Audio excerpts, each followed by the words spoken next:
ओम गुरु ब्रह्मा गुरु विष्णु गुरुर्देवो महेश्वरा गुरु साक्षात् परब्रह्म तस्मै श्री गुरुवे नमः। तस्मै श्री गुरुवे नमः। तस्मै श्री गुरुवे नमः। ओम शांति शांति शांति। दोनों हाथों को मिलाएं, आपस में रब करें, अपनी आंखों पे लगाएं। सभी को सादर प्रणाम। तो कल हमने 10 चैप्टर तक कर लिया था। ऐसे प्रणाम कितने सर। लोग हैं जिन प्रणाम जी प्रणाम। हाथ उठाइए जिन लोगों के नोट्स कल तक के कंप्लीट हैं। कल तक के नोट्स किन किन लोगों के कंप्लीट है वो हाथ उठा के बताएं। जिनका हाथ नहीं उठेगा इसका मतलब वो उनके कंप्लीट नहीं है। माधवी जी के कंप्लीट है, मानस साहू जी के कंप्लीट है, खुशबू जी के कंप्लीट है। सर कल का नहीं कर पाए, बस आगे का तो है। बाकी लोग रह गए। सर मेरा कल का नहीं हो पाया है, तो मैं वीडियो भी नहीं देख पाई हूँ। तो ध्यान रखो भैया, रिकॉर्डिंग का फायदा क्या है? अगर फिर तो मैं रिकॉर्डिंग बंद सर कर मेरे दूंगा। को 2 दिन और टाइम दे दीजिए। लेट हो गया रिकॉर्डिंग का था रिकॉर्डिंग आने में थोड़ा सा, अच्छा मैं नहीं देख पाई। ठीक है जी। तो ध्यान रखें छोटी छोटी चीजों का। माधवी जी भी तो नहीं आई थी, इन्होंने तो बनाए हैं नोट्स, देखो।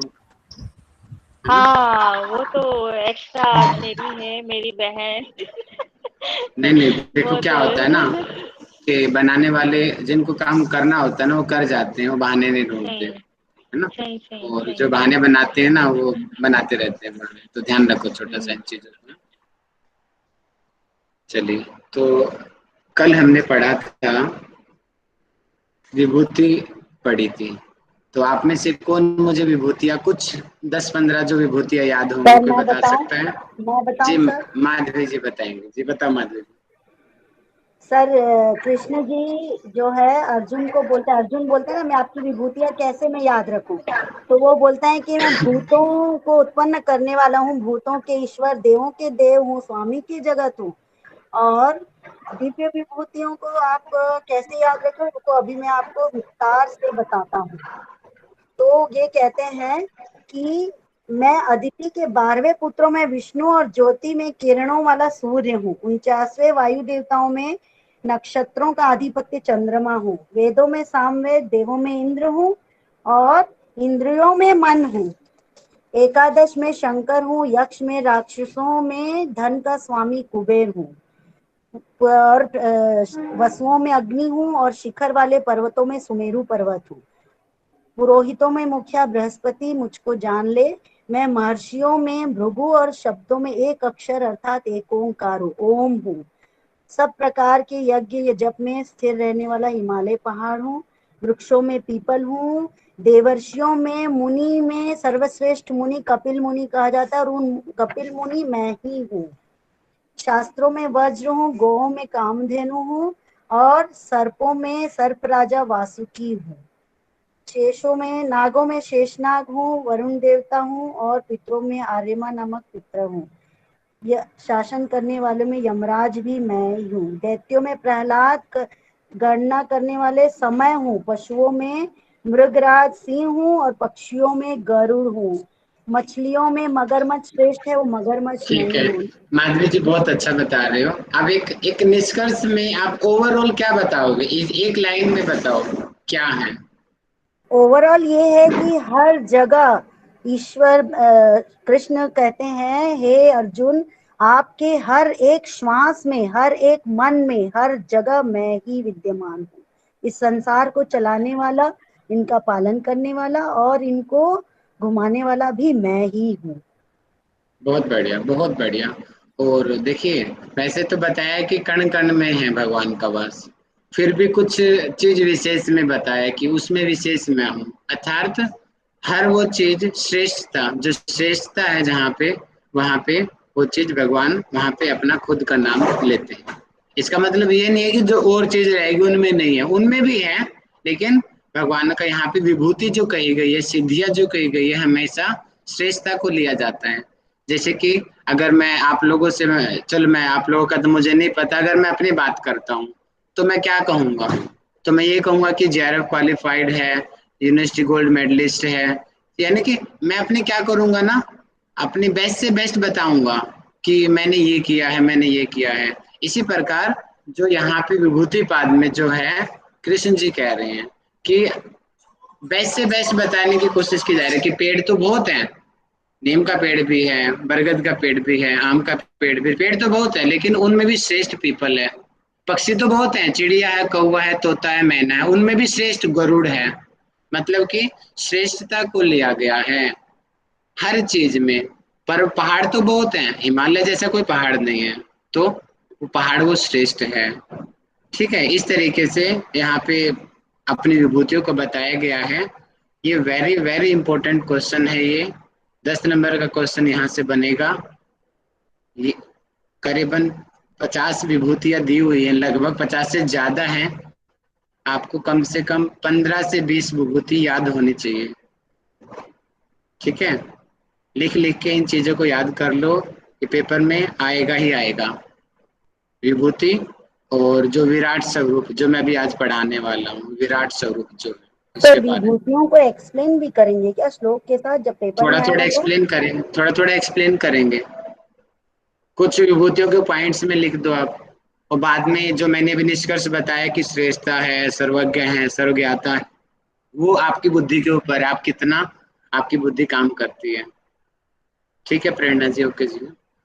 ठीक है, आप इस चीज को, मैंने हिंट दे दिया, बाकी आप अपना दिमाग लगा लीजिए। ठीक है, तो आज हम चैप्टर नंबर 11 पढ़ते हैं। चलिए, 11 चैप्टर का नाम बताइए, क्या नाम है?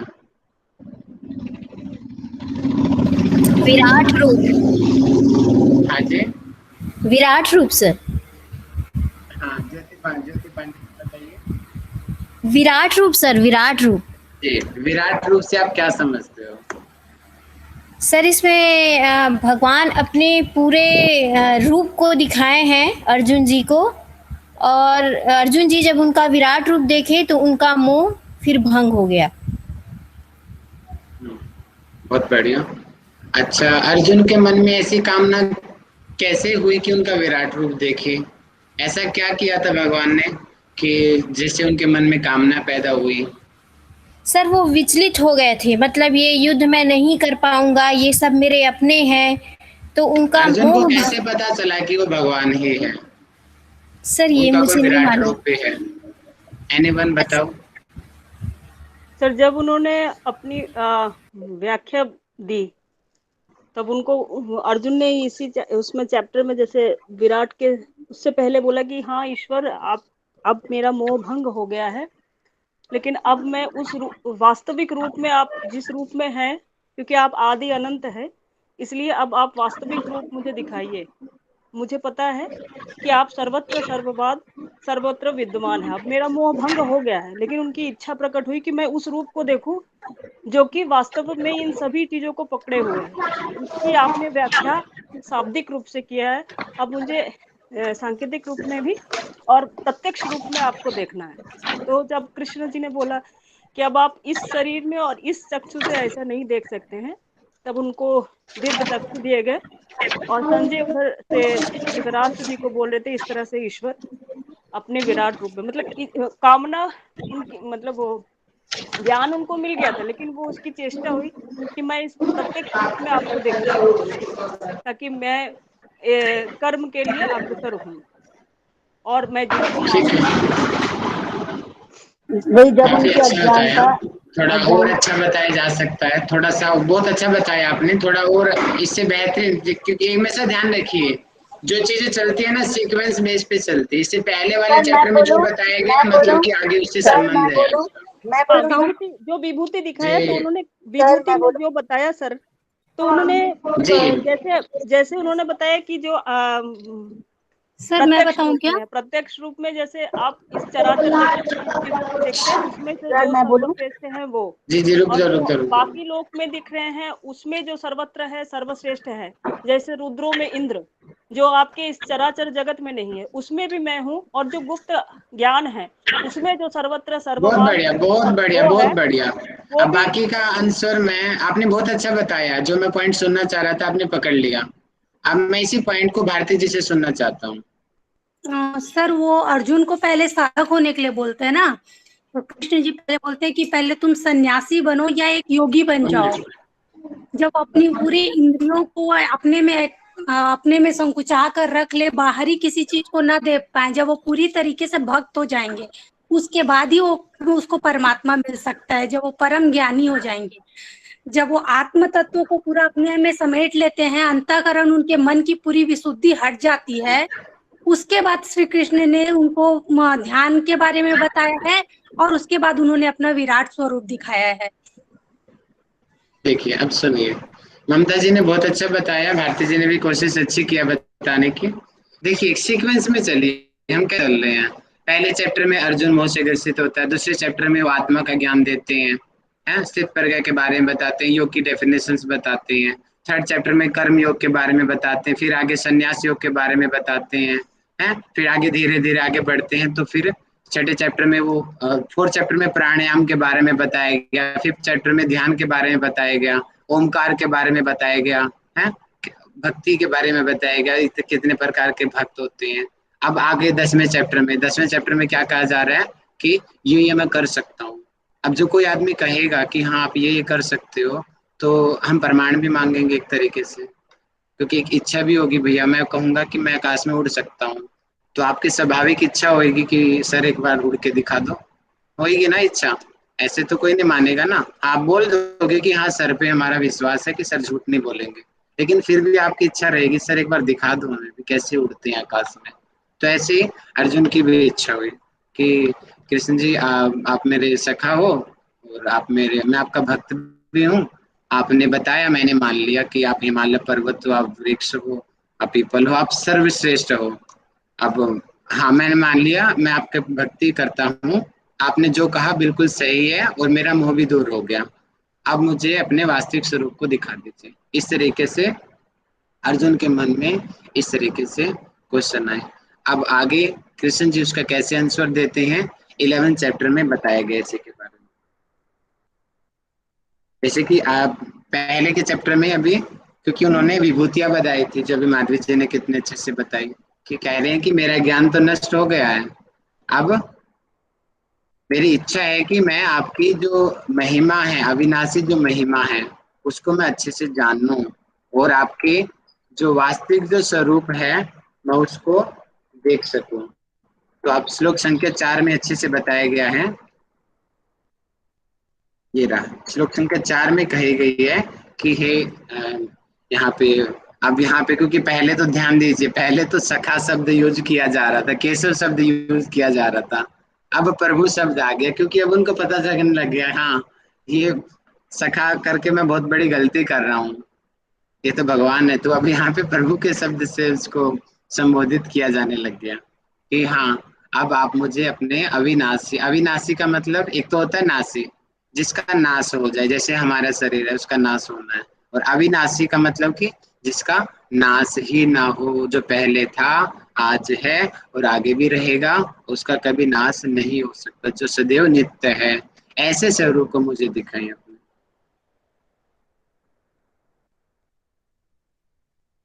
अब यहाँ पे कृष्ण जी का आंसर आ रहा है, कृष्ण जी का आंसर आ रहा है कि श्री भगवान बोले हे पार्थ, पार्थ यानी कि अर्जुन, तो अब जैसे कि जो विराट स्वरूप, जैसे कि मैं एक सर फोटो के साथ, पार्थ का शाब्दिक अर्थ क्या होता है सर? कुछ होता है, शाब्दिक अर्थ तो मुझे ध्यान नहीं आ रहा है। एग्जैक्ट, हाँ एग्जैक्ट तो मुझे भी ध्यान नहीं आ रहा है, तो मैं हाँ 1-2 दिन में ढूंढ के बता दूंगा आपको हाँ, ठीक है, धन्यवाद पार्थ सर। का वास्तविक अर्थ, ठीक है। तो एक मैंने डायग्राम आपको समझाने के लिए, इसीलिए मुझे समय लग गया था आने में।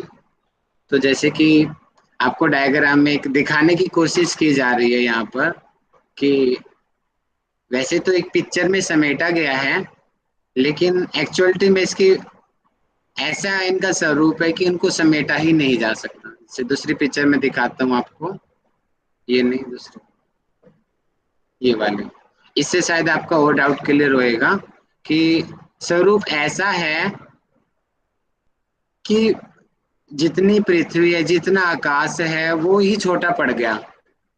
जहां पर अर्जुन की दृष्टि जा रही है वहीं पे उनका स्वरूप दिखाई दे रहा है उनको, ऐसा विराट स्वरूप। तो अब इसी चीज को हम पढ़ने वाले हैं, इस छवि को अपनी आंखों में बना लें, क्योंकि फिर हम पढ़ेंगे ना, वो चीजें आपको जल्दी चीजें समझ आने लगेगी। जैसे कि इन चीजों को ध्यान दीजिए कि हाथों में हजारों प्रकार के शस्त्र हैं, हजारों इनके सिर हैं, अग्नि निकल रही है, कोई सिर मुंह में जा रहा है, कोई जन्म ले रहा है, जहाँ पे दृष्टि जा रही है वहीं पे ही कृष्ण जी का जो स्वरूप है वो दिखाई दे रहा है अर्जुन को, कि एक तरफ सूर्य दिखाई दे रहा है, एक तरफ चंद्रमा दिखाई दे रहा है, समस्त देवतागण दिखाई दे रहे हैं, इसमें शिव जी भी दिखाई दे रहे हैं, ब्रह्मा भी दिखाई दे रहे हैं, सब जितने भी समस्त देवी देवतागण हैं इस स्वरूप में हर एक का दिखाई दे रहा है। ऐसा स्वरूप है, इसमें भविष्य भी दिखाई दे रहा है, भूतकाल भी दिखाई दे रहा है, वर्तमान तो भी है ही है। यानी कि ऐसा स्वरूप जिसमें ऐसी जादू की छड़ी है जिसमें हम जो चीज देखना चाहें वही चीज हमें दिख जाएगी। तो इस स्वरूप की ये विशेषता है। ठीक है, अब हम आगे पढ़ते हैं इसमें और किस किस तरीके से इसमें बताया गया है। अब क्योंकि ऐसा स्वरूप है ये, इसको सामान्य नजरों से नहीं देखा जा सकता, क्योंकि सामान्य नेत्रों से, क्योंकि हमारा शरीर पंच भौतिक शरीर से मिला है। पंच भौतिक के नाम पता है? पंच महाभूतों के नाम कोई माइक खोल के बताओ मुझे। सर पंच मैं बोलूं? महाभूत जी बताओ जी। पृथ्वी, जल, अग्नि, वायु और आकाश। बहुत बढ़िया, ठीक है। तो ये पंच महाभूतों का हमारा शरीर बना हुआ है, और जो हमारी जो सामान्य दृष्टि है उन्हीं चीजों को देखती है जो पंच महाभूतों से बनी हुई है। लेकिन जो भगवान का जो वास्तविक स्वरूप है वो इन पंच महाभूतों से परे है, इसीलिए सामान्य दृष्टि से उसको नहीं देखा जा सकता। उसके लिए वो परे वाली दृष्टि ही चाहिए, और उस दृष्टि को कहते हैं दिव्य दृष्टि। जैसे वेद व्यास जी ने संजय को प्रदान किया। संजय कौन था? सारथी था, जो कुरुक्षेत्र की सारी घटना को लाइव टेलीकास्ट के जरिए देख रहा था और धृतराष्ट्र को बता रहा था। ठीक है, तो ऐसी ही दिव्य दृष्टि जो संजय को वेद व्यास जी ने दिया था, तो वही यहाँ पे स्वरूप को दिखाने के लिए कृष्ण जी ने अर्जुन को दिव्य दृष्टि प्रदान किया, क्योंकि बिना दिव्य दृष्टि के वो चीज संभव ही नहीं थी कि अर्जुन उसको देख पाता। ठीक है, यहाँ पे इसका वर्णन मिलेगा, ये रहा, अलौकिक चक्षु अर्थात दिव्य चक्षु। श्लोक संख्या 8 में दिया हुआ है कि आपको इस सामान्य जो आपके जो प्राकृतिक यानी कि सामान्य, जैसे कि आपके नेत्र है, मेरी आंखें हैं, उनके द्वारा इसका दर्शन संभव ही नहीं है। तो आपको उसके लिए दिव्य नेत्र चाहिए, चक्षु चाहिए। चक्षु यानी कि आंखें चाहिए, दिव्य चक्षु, जो दिव्य स्वरूप को देखने में जो संभव हो। तो उसको पहले तो यहाँ पे प्रदान किया, और क्योंकि मैंने बताया था ना 4 लोगों का उपवाद चलता है भागवत गीता में। 4 लोग कौन कौन से थे मुझे बताएंगे आशा पटेल जी। वो 4 लोग कौन कौन से हैं जो भागवत गीता में संवाद चलता है 4 लोगों का? कृष्ण, अर्जुन, धृतराष्ट्र और संजय। अर्जुन, धृतराष्ट्र, संजय, 3 लोग हुए। तो चौथा कौन है? कृष्ण बोली ना, अर्जुन, अच्छा, कृष्ण, धृतराष्ट्र और very good, Sanjay. Very good. अब स्नेहा जी मुझे बताएंगे कि संजय कौन था? सर जो क्या नाम है, धृतराष्ट्र, राजा धृतराष्ट्र जो थे उनके सारथी थे, समझे। सारथी था, वेरी गुड। अब मुझे खुशबू जी बताएंगी धृतराष्ट्र कौन था? सॉरी सर, मेरे को इसका आंसर अरे, नहीं पता।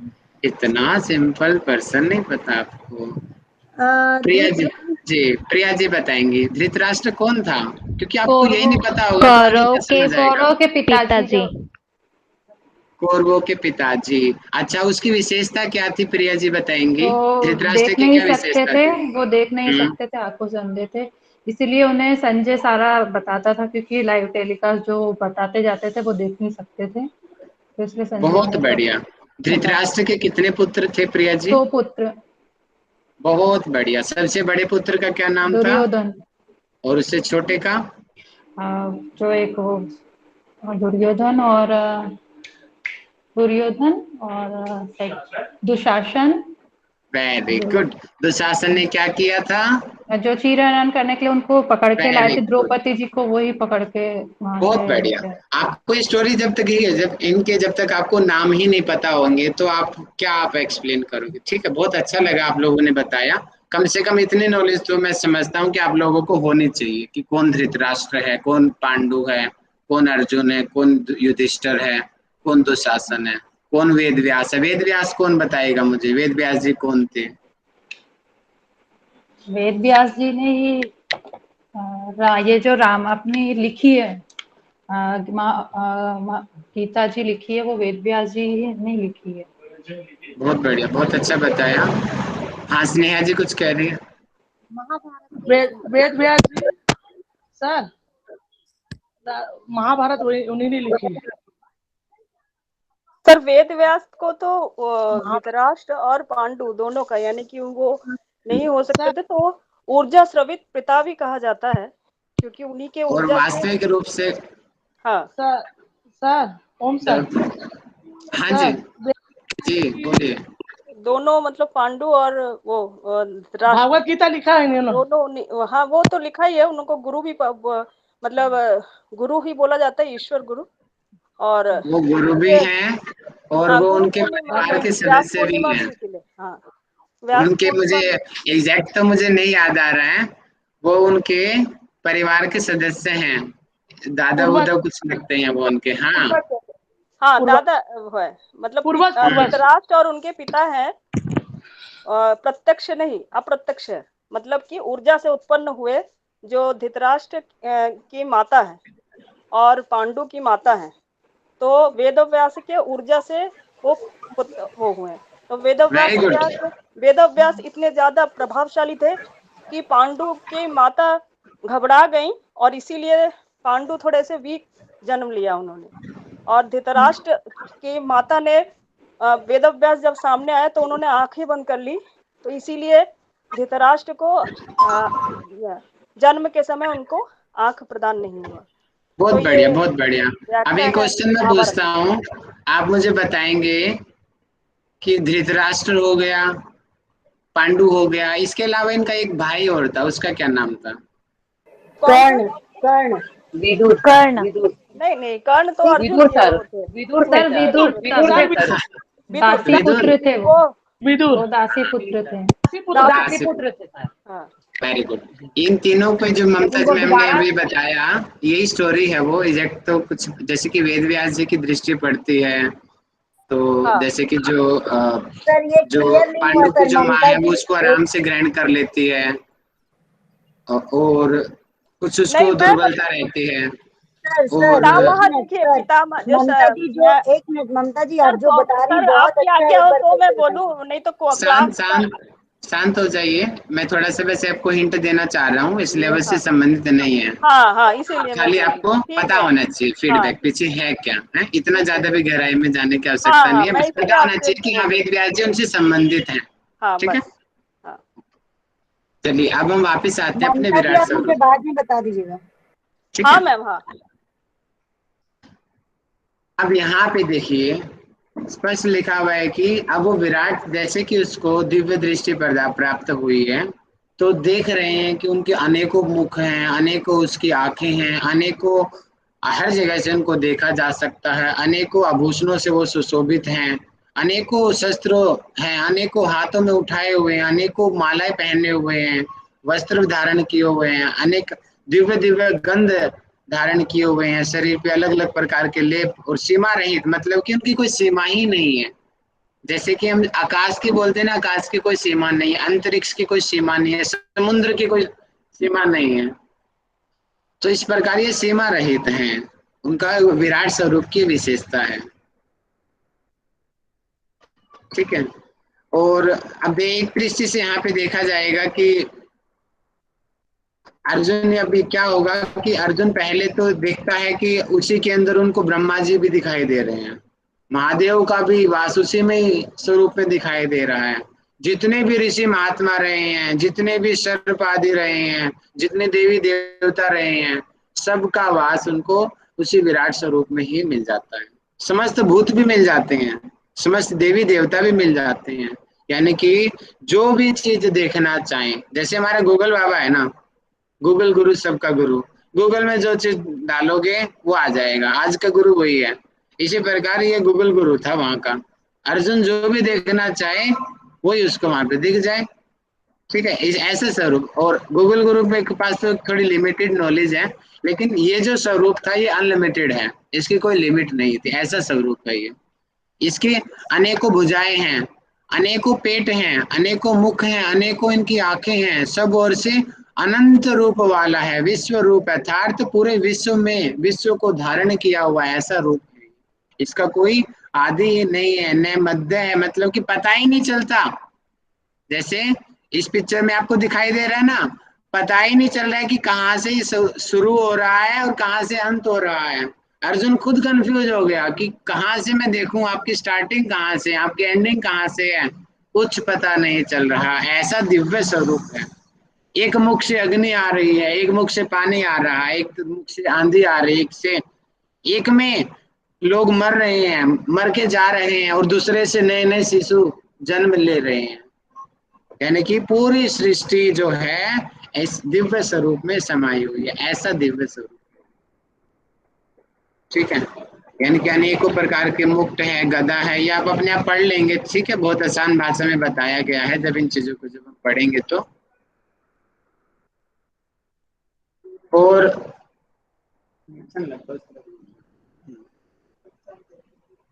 ठीक है, और ठीक है, बाकी बहुत सरल भाषा में है, कुछ ज्यादा विशेष नहीं है, मैंने आपको बता दिया। ये आप अपने आप इन चीजों को पढ़ लेंगे। मतलब कि जो भी चीज देखना चाह रहा है कि जिन जिन चीजों की हम कल्पना कर सकते हैं, उन कल्पना से भी परे हर चीज उस स्वरूप के अंदर अर्जुन को दिखाई देती है। और ऐसा विशाल स्वरूप है, ऐसा है कि अर्जुन के साथ साथ में और भी जो अन्य देवी देवतागण, जो असुर लोग, जो उनको देख करवा रहे हैं, वो लोग सब भयभीत होने लगे।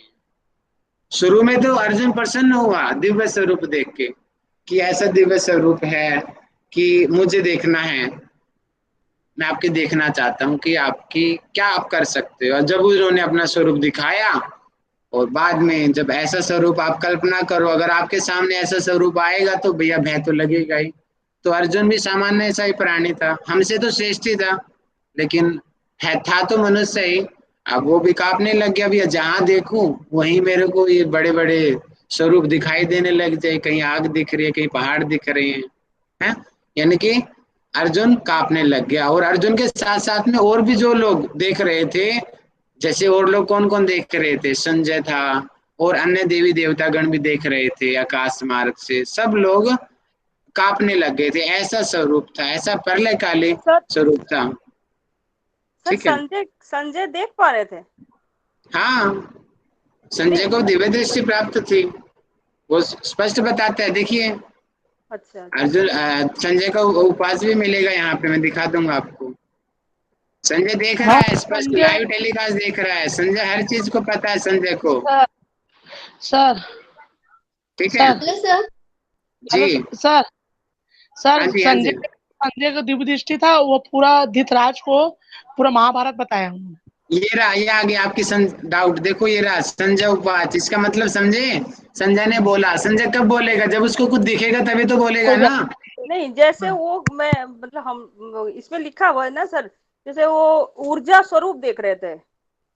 अरे जैसे अर्जुन को दिखाई दे रहे हैं ना, ठीक ऐसा ही स्वरूप, ऐसा ही संजय को दिखाई दे रहा था। ऐसा ही नहीं, जैसे मैं ऐसा, ठीक है, मैं उसको वो कर लूंगी सर, आप बताइए।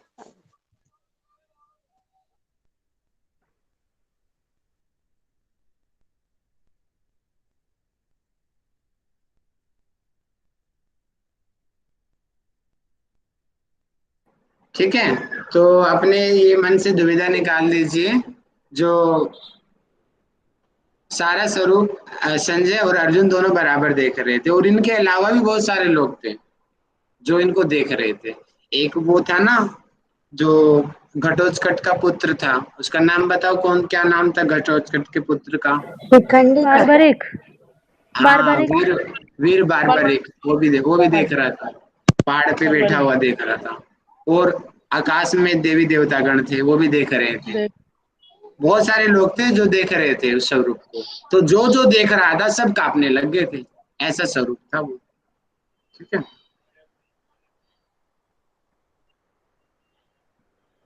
तो आप इन चीजों को पढ़ लेंगे अपने आप ही। ठीक है, यहाँ से क्वेश्चन पक्का आएगा। अब क्योंकि मैंने बताया कि उसमें भविष्य भी दिखाई दे रहा, पास भी दिखाई दे रहा, द्रोणाचार्य, पितामह भीष्म, जयद्रथ। ठीक है, जयद्रथ जो उनका जीजा था, ये दुर्योधन का जीजा था जयद्रथ, यानी कि कर्ण, यानी कि सब लोग पहले वो कह रहे हैं कि देखो मेरे स्वरूप में ये योद्धा तो मैं पहले ही मार चुका हूँ, देखो उनके सिर, उनके हाथ पैर उनके दांतों में फंसे हुए उनके विराट स्वरूप के अंदर। और अर्जुन को फिर वो बता रहे हैं कि देखो ये तो मर चुके हैं, मैं इनको पहले ही मार चुका हूं, तुम तो सिर्फ माध्यम बन रहे हो, और तुम नहीं मारोगे ये तो फिर भी मरने निश्चित है इनका, इसलिए हे अर्जुन तू अपना कर्म कर। और बाद में अर्जुन क्या होता है, अर्जुन घबराने के बाद में बोलता है कि आपका विराट स्वरूप है, इससे मैं अपना संतुलन खो रहा हूँ, आप मुझे कृपा करके अपना जो निर्मल जो स्वरूप है आप मुझे वो दिखा दीजिए। तो उसके बाद में वो अपना सामान्य सा जो उनका चतुर्धारी रूप है, उसके बाद में जो मनुष्य का जो स्वरूप है वो उसमें वो दिखाते हैं उनको। और उसके बाद में अर्जुन को तसल्ली होती है और अर्जुन फिर प्रसन्न हो जाता है। तो इस प्रकार ये विराट स्वरूप के बारे में 11वें चैप्टर में पूरा बताया गया है। ठीक है, तो विराट स्वरूप और विभूति यानी कि 10वें और 11वें चैप्टर से दोनों से मिला के भी क्वेश्चन बनता ही बनता है हर बार। 10 नंबर का क्वेश्चन 100% आना ही आना है। आप लोग को इन चीजों के बारे में नजर निकाल लेंगे ना, बहुत आसान है लिखना। ठीक है, जितना आपकी कल्पना में आप जो भी चीज लिख सकते हो ना इस स्वरूप में, कुछ कोई गलत नहीं कर सकता आपका, क्योंकि जो चीज आप सोच सकते हो वो हर चीज इस स्वरूप के अंदर है। तो सर जितना आप सोचोगे लिखोगे, लिख दो जी। सर ये विराट स्वरूप सिर्फ 4 लोग ही देखे हैं ना अभी तक? 4 लोग दिखाई दे रहे हैं स्पष्ट रूप से, 4 लोगों का व्याख्यान मिलता है। अच्छा, लेकिन इसके अलावा देवी देवतागण आकाश मार्ग में हजारों हैं जो देख रहे थे इसको स्वरूप। अच्छा ठीक है, सर, वो कहीं पे हम पढ़े थे, सुने थे कि सिर्फ हनुमान जी, देवताओं में सिर्फ हनुमान जी को दिखे थे, और वो बारबरिक को दिखे थे, अर्जुन जी को दिखे थे, और वेद व्यास के जो शिष्य थे संजय जी, उनको दिखे थे 4। और भी बहुत हैं जी, 4 ये विशेष हो गए, सामान्य से हो गए।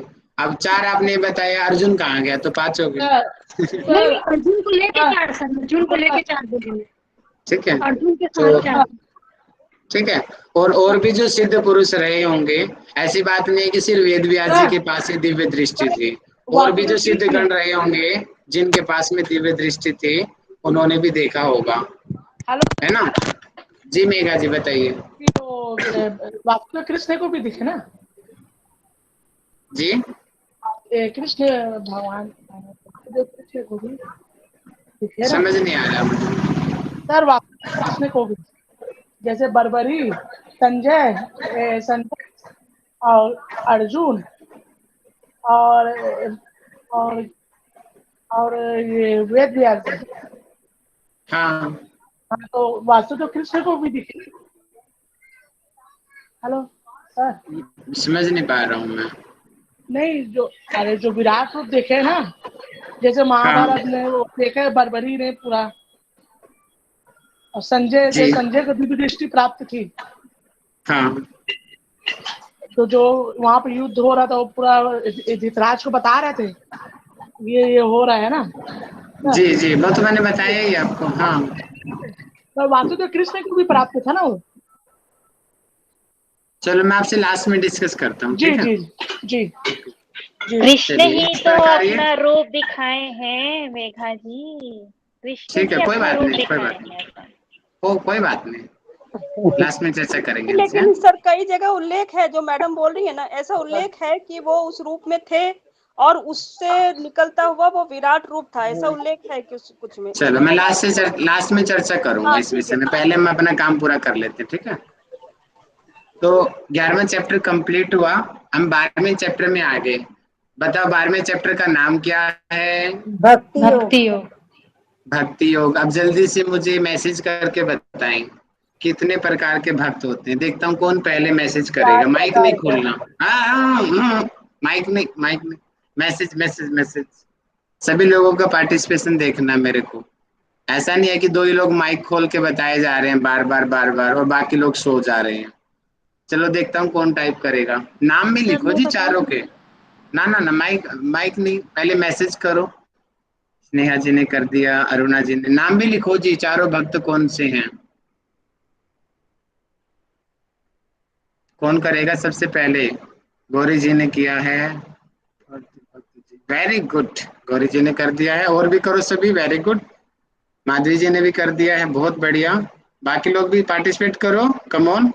ममता जी ने भी लिख दिया है, प्रेरणा जी ने भी लिख दिया, वेरी गुड। प्रेरणा जी माइक खोल के बताओ।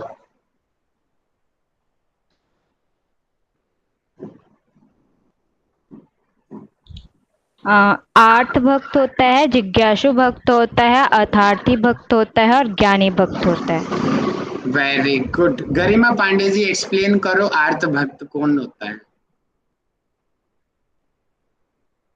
बाकी लोग मैसेज में पार्टिसिपेट करो, मैं मैसेज सर देख मैं रहा बोलूं? हूँ। गरिमा जी, आप गरिमा जी हैं क्या? जी बोलिए। बहुत टाइम लग रहा है जी, उचित नहीं है। नकुल जी मुझे बताएंगे। नकुल जी, मुझे याद है आपने लास्ट टाइम कैमरा भी खोला था और आप लेफ्ट हो गए थे। देखता हूँ आपका ज्ञान कितना है। बताओ नकुल जी, आर्त भक्त बताओ कौन सा होता है। आज भी चले जाओगे क्या लेफ्ट होके ऐसे ही? हेलो सर बताऊं? सर। जी गरिमा जी बोलिए। सभी द्वार बंद हो जाने पर सिर्फ भगवान ही दिखता है, फिर हम लोग उनसे प्रेयर करते हैं कि अंतिम क्षणों में मतलब जो भगवान को याद आता है ना, मतलब याद करते हैं, उसी को आर्त भक्त कहते हैं। एग्जाम्पल? एग्जाम्पल जैसे सर लास्ट में जैसे कोई मैं मरने के बोलूं? उसमें रहता है ना, रुक तो फिर जाओ, भगवान को याद सबर करता है। मैसेज करो, मैं मैसेज देख रहा हूँ बाकी लोग। सर हाँ सर एक चीज मैं बोलना चाहूंगी, मतलब सभी स्टूडेंट के लिए है। मतलब कभी कभी होता है ना सर, हम कुछ बताना चाहते हैं और ऐसे बीच में जब मैं बताऊं बोलते हैं ना सर, तो हमारा कॉन्फिडेंस लो हो जाता है, इसलिए हम लोग और चुप हो जाते हैं सर। तो प्लीज मैं हाँ मानती हूँ कि आप लोग को बहुत ज्ञान है और अपना ज्ञान अच्छी बात है बताना, नहीं लेकिन मैम, जो किसी को भी ज्ञान नहीं है, मैं ज्ञान तो नहीं नहीं कर है रही अरे हूँ। हम नहीं तो लोग। मैम, संयम रखो, संयम रखो। मेरी बात समझिए मैम, गरिमा मैं जी की बहुत बात मैं ध्यान से समझ देख रही हूँ रहा हूँ। गरिमा जी मैं क्योंकि इसलिए चुप करा देता हूँ मैं ना। हाँ सर, आप क्या लोग होता है ना, मैसेज करो। कॉन्फिडेंस जी थोड़ा लो हो गरिमा जी, जाता है सर। मुझे पता है, मैं समझता हूँ। आप बताओ गरिमा जी। हाँ सर, वही है सर कि मतलब जो लास्ट समय पे भगवान को याद करता है ना, उसी को ही भक्त कहते हैं। एग्जाम्पल नहीं दिया आपने। एग्जाम्पल सर, मतलब जैसे कुछ काम में नहीं हो रहा है, लेकिन मतलब वो बहुत जरूरी है वो काम होना, और लास्ट में सिर्फ स्नेहा एक जी ही। मुझे बताओ, स्नेहा जी बताओ। आप थोड़ा कंफ्यूज हो गए गरिमा जी, आपको पता है लेकिन कंफ्यूज हो गए छोटा सा। जी सर जी, बस सर ये डिस्टरबेंस की वजह से थोड़ा दिमाग ना कोई काम बात नहीं नहीं, कर कोई पाता बात है। नहीं। स्नेहा जी बताइए। ईश्वर की वंदना अंतिम समय में करना। और इसका उदाहरण है कि जब द्रौपदी जी का चीरहरण हो रहा था, उन्होंने सभी वेरी से अपनी सहायता मांगी, लेकिन कोई कोई भी सक्षम नहीं था कि उनकी सहायता कर सके। तभी उन्होंने भगवान श्री कृष्ण का दृष्टिपात किया और मन ही मन उनको स्मरण किया कि हे प्रभु, हे नाथ, ऐसे समय में आप मेरी रक्षा बहुत बढ़िया, बहुत बढ़िया। और मैसेज में ममता जी ने भी कर दिया, ज्योति जी, बहुत बढ़िया। द्रौपदी इसका एग्जाम्पल है। अब मुझे बताएं, जिज्ञासु भक्त मैसेज करें, और अर्पित मिश्रा जी मुझे माइक खोल के बताइए। अर्पित मिश्रा जी, बाकी लोग मैसेज करें, मैं मैसेज पढ़ रहा हूँ, ठीक है? Yes sir. जी अर्पित जी बताइए, जिज्ञासु भक्त कौन होते हैं? सर जो अपने ज्ञान को बढ़ाते हैं, जैसे वो होते हैं। जैसे अर्पित जी एग्जाम्पल। सर एग्जाम्पल तो नहीं पता। हेमलता वर्मा जी मुझे बताएं, हेमलता वर्मा जी। मैसेज बहुत अच्छे आ रहे हैं। गरिमा जी बहुत बढ़िया, ममता जी बहुत बढ़िया, आशा जी का भी बहुत अच्छा एग्जाम्पल दिया है, गौरी जी, सिंह, माधवी जी बहुत बढ़िया। हेमलता जी सुन पा रहे हो? माइक खोलिए, कक्षा में हो, आप बोलते ही नहीं हो कभी। मैंने नोटिस किया, मैंने कई बार आपका नाम लिया, हेमलता जी, आप कभी नहीं माइक खोला आपने आज तक। उससे अच्छी तो क्लास से मत आओ भैया, आप क्लास में सुनते ही नहीं हो। तो नहीं पता तो माइक खोल के बोल दो कि मुझे नहीं पता। प्रिया जी बताओ। हाँ हेमलता जी बोलो, माइक खोलो। सर जी बोलो। दोबारा रिपीट करना सर। जिज्ञासु भक्त बताओ कौन से होते हैं? जो भगवान को जानने की कोशिश करे वो जिज्ञासु भक्त होते हैं। जैसे एग्जाम्पल। जैसे भगवान में कोई भक्त है, कुछ चढ़ाने से ये मिलेगा फल, ऐसे करके उसका आराधना भक्ति करे। प्रिया जी मुझे माइक खोल के बताएं। आपने सर अच्छा बताया है, लेकिन और अच्छा बताया जा सकता है अभी। जी प्रिया जी बताओ। सर जिज्ञासु व्यक्ति वो जो बहुत कुछ ज्ञान के बारे में जानने की जिसे बहुत इच्छा होती है, वो जिज्ञासु होते हैं। जैसे कि उदाहरण, जैसे अर्जुन का आपने बताया, तो अर्जुन जी जो कृष्ण जी के विराट स्वरूप के को जानने का उन्होंने प्रयास किया, उनसे प्रार्थना की कि आप मुझे अपना विराट स्वरूप दिखाइए। तो इस तरीके से भी अपन एक जिज्ञासु को समझ सकते हैं कि वो जो जानना चाह रहा था कि कैसे विराट स्वरूप है जिसके बारे में उन्होंने मुझे बताया, वो कैसे दिखते हैं, तो ये बहुत बढ़िया, जिज्ञासा ही वेरी गुड, वेरी गुड। और हमारी कक्षा में भी बहुत सारे बच्चे ऐसे हैं जो सिर्फ इसलिए उन्होंने आते हैं क्लास में कि उनको ज्ञान मिलेगा, न कि एग्जाम के लिए, बल्कि ज्ञान के लिए। बहुत सारे बच्चे हैं हमारी क्लास में, मुझे पता है। तो वो भी जिज्ञासु भक्त ही होगा कि वो सिर्फ जिज्ञासा शांत करने के लिए आए हैं, कि उनको कुछ नया सीखने को मिलेगा, इसलिए वो कक्षा लेते हैं, रिकॉर्डिंग भी सुनते हैं, बाद में पीछे से अध्ययन भी करते हैं, जबकि उनको कोई मतलब नहीं है। उनको पता है भैया पास तो हम ऐसे भी हो जाएंगे, हमारे ज्ञान पहले से ही बहुत है, लेकिन फिर भी वो पढ़ते हैं। तो ये जिज्ञासु भक्त की पहचान है। तो आप में से बहुत सारे लोग हैं जो जिज्ञासु हैं। वेरी गुड अरुणा जी, बहुत बढ़िया। अब मुझे बताएंगे, अर्थ हो गया, जिज्ञासु हो गया, अर्थार्थी भक्त। मैसेज करें अर्थार्थी भक्त। और गौरी यादव जी मुझे माइक खोल के बताएं। देखिए मेरी भी सीमा है कि इतने सारे बच्चे हैं कि मैं एक को ही बुला सकता हूँ, है ना? आप लोग समझना चाहिए आप लोगों को इस चीज को, ठीक है? और बाकी लोग मैसेज करो। जी गौरी जी बताइए। अर्थार्थी भक्त वे भक्त होते हैं जो किसी लोभवश कार्य करते हैं या लोभ के वश आत्मा के भक्ति करते हैं। मतलब उनको किसी फल की इच्छा होती है और उस पर्टिकुलर फल को प्राप्त करने के लिए वो भक्ति करते हैं। बहुत बढ़िया। अमित विश्वकर्मा जी, अर्थार्थी भक्त का मुझे एग्जाम्पल दीजिए, और बाकी लोग मैसेज कीजिए अर्थार्थी भक्त का एग्जाम्पल। अमित विश्वकर्मा जी माइक खोल के बताएं मुझे। ये मत करो भैया, माइक तो खोल दो कम से कम। नीलू जी मुझे बताएं। हेलो सर, नमस्ते। नमस्ते, बताओ नीलू जी। सर अर्थार्थी भक्त क्या है? हाँ जी एग्जाम बताओ अर्थार्थी भक्त को। ये आएगा पेपर में, मैं इसलिए रोक रहा हूँ, इसलिए फोर्स दे रहा हूँ इन चीजों के ऊपर आप समझ जाओ, मैं जहाँ पे रुक रहा हूँ ना, समझ जाओ पेपर में आएगा, इसलिए मैं रुक रहा हूँ उस टॉपिक के ऊपर। जी, बताइए नीरू जी। हाँ, अर्थार्थी भक्त वो होते हैं जो किसी विशेष प्रयोजन से ईश्वर को याद करते हैं कि उनका वो लक्ष्य पूरा हो जाए, इसलिए। उदाहरण के जैसे लिए अगर जैसे उदाहरण के लिए प्राचीन समय में जितने भी ऋषि मुनि किए, जैसे मान लीजिए ये जो भस्मासुर थे, उन्होंने तपस्या किया, उनका इच्छा था कि उनको ऐसा वरदान मिल जाए जिसके ऊपर सिर रखे वो भस्म हो जाए, तो ये उनकी इच्छा थी और ईश्वर को वो इसीलिए पाना चाह रहा था। तो इस तरह के जो भक्त आते हैं वो इनके अच्छे उदाहरण हो सकते हैं। बहुत बढ़िया। और आप लोग भी रहे होगे ना कभी इसका एग्जाम्पल, है ना? हाँ सर, उसमें एक नीलू भी आ सकती है भस्मासुर के हाँ, जगह। सभी लोग हैं भैया। भगवान को मैं आपको प्रसाद चढ़ाऊंगी, मुझे पास करा दो भगवान, है मेरे से बात करा दो। गृहस्थ में तो मुख्य रूप से, गृहस्थ में तो मुख्य रूप से। तो ये हम लोगों से संबंधित है, भस्मासुर तो बहुत दूर की बात होगी, हम लोग ही आते हैं इस कैटेगरी में। एक्चुअल में हम लोग अर्थार्थी ही हैं ज्यादातर लोग। ठीक है, तो अब लास्ट है क्या, ज्ञानी भक्त। मैसेज बहुत अच्छे आ रहे हैं, मैं नाम नहीं ले रहा हूँ, लेकिन मेरी नजरों में बच्चों की छवि बन रही है और ये छवि आपको असेसमेंट में दिख जाएगी। ठीक है, असेसमेंट मुझे ही लगानी है आपकी 5 पेपर की। तो मुझे पता है कि कौन माइक खोलता है, कौन माइक नहीं खोलता, कौन मैसेज करता है, कौन नोट्स भेजता है। मेरी आंखों में स्कैन हो जा रहे हैं वो लोग। ठीक है, वो आपको असेसमेंट में पता चल जाएगा। जी, अब मुझे बताएंगे अवजीत दास जी, ज्ञानी भक्त के बारे में बताओ मुझे। बाकी लोग मैसेज करो।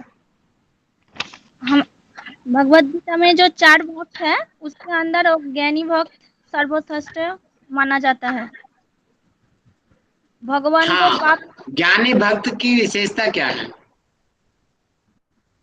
भगवान मतलब भगवान को मतलब कंफ्यूज हो गए हैं? मतलब हाँ, बोलो बोलो बोलो।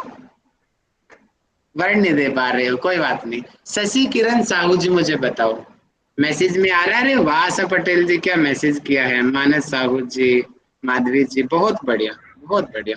हाँ जी, शशि किरण जी बताइए। हाँ सर, जिन्हें ईश्वर का संपूर्ण ज्ञान हो गया होता है, नहीं, थोड़ा और अच्छा बताया जा सकता है। आशा जी, आपने बहुत अच्छा मैसेज किया, बताइए आप। सर, ज्ञानी भक्ति वो भक्त होते हैं जो ज्ञान को अर्जन करते हुए, मतलब उस ज्ञान को पूरी तरीके से अपने जीवन में धारण करते हुए भगवान तक जो पहुंचने का रास्ता होता है, उसको हम ज्ञानी भक्त कहेंगे। ठीक है, आपने 70-80% आपने अच्छा बता दिया, इसको 100% और कौन कर सकता है?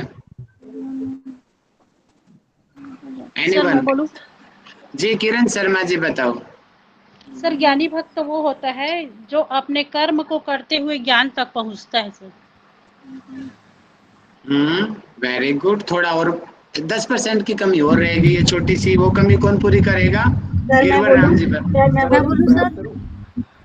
चलो, भारती सिंह जी बताओ मुझे। सर, जिसको परमात्मा के अतिरिक्त और कुछ नहीं दिखता वो ज्ञानी भक्त हो जाते हैं। जो थोड़ा सा करीब पहुंचे हो, लेकिन और करीब पहुंचना है। सर मैं बोलूं? हाँ, माधवी जी बताओ। माधवी जी बताओ। ज्ञानी भक्त को अपनी चिंता नहीं रहती है, क्योंकि परमात्मा ही उसकी चिंता करता है, वो सिर्फ सब चीज से निश्चिंत रहता है। सुनो ध्यान से, थोड़ा थोड़ा भटक करे हो सभी। ज्ञानी भक्त, पहली बात तो जो उन्होंने बताया, आशा जी ने बहुत अच्छा बताया कि ज्ञान के जरिए भगवान को प्राप्त करना। अब ज्ञान कौन सा? जैसे कि आज की साइंस है, अब साइंस के जरिए भगवान को प्राप्त करना।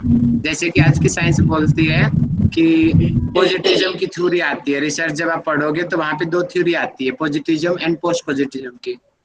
जो पोस्ट पॉजिटिविज्म की थ्योरी होती है वो बोलती है कि साइंस से बढ़ के भी आगे भी कोई चीज होती है, इंट्यूशन नाम की भी कोई चीज होती है, कोई ऐसी एनर्जी है जो, जैसे कि हम पढ़ते हैं ना, प्रोटॉन, इलेक्ट्रॉन, न्यूट्रॉन, कोई ऐसी एनर्जी है जो इनकी मूवमेंट को बनाए रखती है। ये अपने आप में मूवमेंट नहीं करते, वो एनर्जी की वजह से ये आपस में मूवमेंट करते रहते हैं, छोटे छोटे एटम के पास। तो वो एनर्जी वहां पे वो कल्पना की जाती है, यानी कि इस तरीके से तत्वों को जानते हुए उस परमात्मा को जानना अपने ज्ञान के द्वारा, साइंस के द्वारा। ऐसे भक्त को ज्ञानी भक्त कहते हैं और ऐसे भक्त भगवान को सबसे प्रिय होते हैं। वो आडंबर नहीं करते, वो आडंबर नहीं करते, मैं आरती करूंगा, मैं पूजा करूंगा, नहीं। वो सामान्य रूप से आपको नास्तिक दिखेंगे। आज की लैंग्वेज में बताऊं ना तो ऐसे भक्त नास्तिक दिखेंगे, लेकिन एक्चुअल में वो ही सबसे बड़े ज्ञानी होते हैं जो नास्तिक दिखने का, क्योंकि उनको एक्चुअलिटी का पता होता है, उनको पता होता है कि भगवान हर जगह पे है। तो फिर क्यों फालतू के ढोंग करना, क्यों एक किसी विशेष उनको ही ज्यादा मान्यता देना। है? बाकी सब लोगों की अलग अलग थ्योरी हो सकती है, मैं किसी का खंडन नहीं कर रहा हूँ, लेकिन मैं सिर्फ एक्सप्लेनेशन दे रहा हूँ कि ज्ञानी भक्त एक्चुअल में, नास्तिक ही एक्चुअल में सच्चा ज्ञानी होता है। सर जैसे कि जो भक्ति आडंबर युक्त ना हो। हाँ, जो हर आडंबर से परे हो, वो आडंबर की भी गहराई जानता हो ज्ञान के द्वारा। ओके। गहराई में, जैसे सबसे ज्यादा काम इसमें महर्षि दयानंद सरस्वती जी ने किया। पर जाना सुना होगा ना, आर्य समाज से जो संबंधित है उन लोगों को पता होगा इन चीजों के बारे में। वो मानते हैं भगवान को, कृष्ण जी को भी पूछते हैं, राम जी को पूछते हैं, वो वास्तविक तत्व को जानते हैं, जानने का प्रयास करते हैं। यज्ञ विधि को, क्यों यज्ञ करें, क्यों हम वेद पाठ करें, हैं? क्यों हम अपने वैदिक परंपरा का पालन करें, गहराई में जाने की जो कोशिश करते हैं, और उस गहराई के द्वारा फिर वो परमात्मा को प्राप्त करते हैं, उसको वास्तविक ज्ञानी भक्त कहते हैं। ठीक है, ओके, हम आगे बढ़ते, काफी ज्यादा समय ले लिया मैंने आपका। तो 12वां जो चैप्टर है ये पूरा का पूरा भक्ति योग के ऊपर है। और एक बात तो दिमाग में रखिए कि यहाँ पर जो है साकार और निराकार दोनों प्रकार के रूप की तुलना की गई, बताया गया है कि जैसे कि आपके सामने पिक्चर दिख रही है और एक आपको ये पिक्चर दिख रही है। जल्दी मुझे माइक खोल के बताइए, इस पिक्चर में आपको क्या दिखाई दे रहा है? साकार परमात्मा के दर्शन कर रहा है या निराकार परमात्मा के दर्शन? साकार। साकार का मतलब कि जिसमें हम भगवान को कोई एक स्वरूप दे देते हैं। जैसे कि इसमें अपना माइक प्लीज बंद रखिए, जब जरूरत हो उसी टाइम माइक खोला करो प्लीज से, बाकी लोग डिस्टर्ब होते हैं उससे। देखिए, अब भगवान का ध्यान करने बैठे हैं तो इन्होंने एक आकार दिया कि उसका ऐसा हाथ होगा, ऐसा मुख होगा, ऐसा मुकुट धारण किया होगा, ऐसे वस्त्र धारण किए होंगे। जब हम उसको आकार दे देते हैं तो उसको साकार परमात्मा कहते हैं। आजकल बड़ी बहस होती है इस चीज के ऊपर, साकार परमात्मा या निराकार परमात्मा, और भागवत गीता दोनों को ही मान्यता देती है। जैसे कि निराकार परमात्मा ये सिर्फ प्रकाश स्वरूप को मानते हैं। निराकार जो है, जैसे कि सनातन परंपरा जो है हमारी, वो साकार को मान्यता देती है और राम जी को मानती है, कृष्ण जी को मानती है, हनुमान जी को मानती है। यानी कि जब हमने उस भगवान को स्वरूप दे दिया तो उसको हम साकार परमात्मा कहते हैं। जैसे यहाँ पे जैसे इस फोटो में दिखाया गया है, एक स्वरूप दे दिया गया, तो ये साकार परमात्मा के ध्यान कर रहा है। अब ये ऐसा स्वरूप का ध्यान किया जा रहा है जो सिर्फ प्रकाशमान है, उसका कोई स्वरूप ही नहीं है, तो इसको निराकार परमात्मा का ध्यान। और ये ज्यादा डिफिकल्ट होता है। जो आर्य समाज के संस्थापक रहे महर्षि दयानंद सरस्वती जी, उन्होंने सबसे ज्यादा निराकार ध्यान के ऊपर काम किया। और एक्चुअलिटी में निराकार ध्यान जो होता है वो सर्वश्रेष्ठ होता है, लेकिन वो बड़ा डिफिकल्ट होता है, सामान्य जन नहीं कर सकते।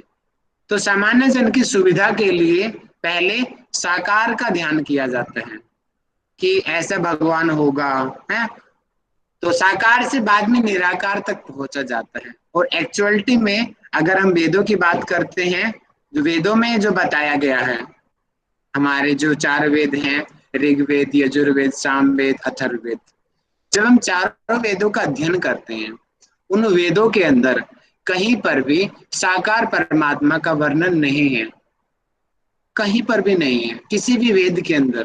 कि साकार परमात्मा होता है। वेद के बाद में उपनिषद आए, उपनिषद के बाद में उपनिषदों में कुछ वर्णन मिलता है, उपनिषद के बाद में पुराण आए, पुराणों के में भरा पड़ा है साकार परमात्मा। लेकिन हमारे जो सबसे जो प्राचीनतम ग्रंथ है, माइक खोल के बताओ, भारतीय परंपरा के सबसे प्राचीनतम ग्रंथ का क्या नाम है? वेद। ऋग्वेद। वेद, इनकी वेद है, और उनमें भी ऋग्वेद है।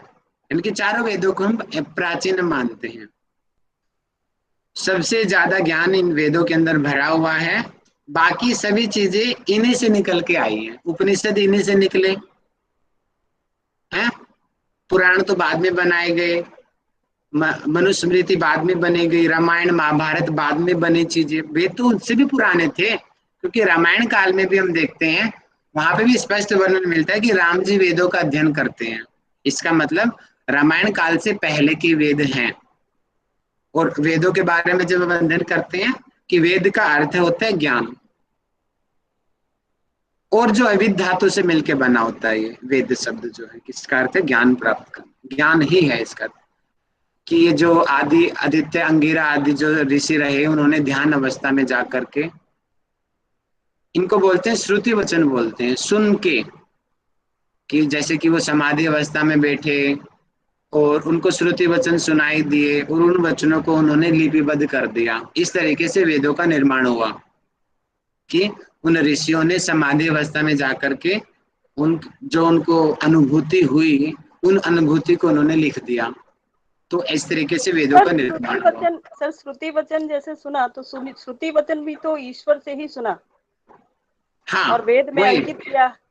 तो अगर हाँ, श्रुति वचन ईश्वर है, तो ईश्वर का एक स्वरूप है, वो भले ही प्रकाश स्वरूप है, तो हम उसको आकार नहीं दे पाते शायद।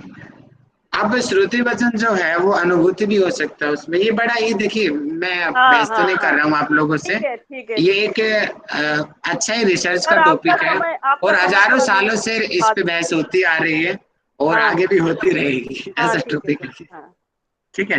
लेकिन मैं समझाने का आपको प्रयास कर रहा हूँ। नहीं सर, सब्जेक्ट जैसा है वैसा ही जी, साकार और निराकार मैं आपको बता रहा था। वेदों के अंदर कहीं पर भी साकार परमात्मा के बारे में कुछ भी नहीं बताया गया। हाँ, उसके बाद में पुराणों के अंदर भागवत गीता में बताया गया, भागवत गीता में है। भागवत गीता तो बहुत बाद का ग्रंथ है ना, महाभारत कालीन का ग्रंथ है, तो इसके अंदर दोनों का वर्णन है।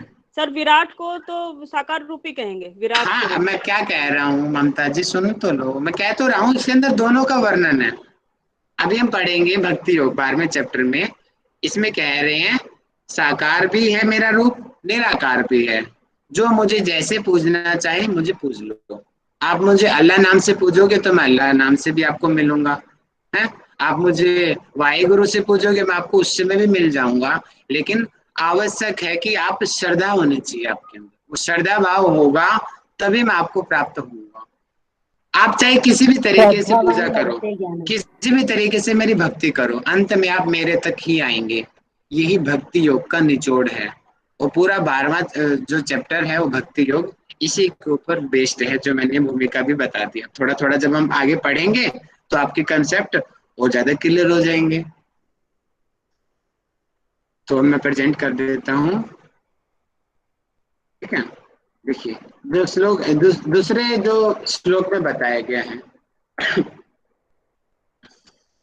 कि सगुण ध्यान यानी कि साकार ध्यान के बारे में बताया गया, और इसके आगे जो है आगे निराकार ध्यान के बारे में बताया जाएगा।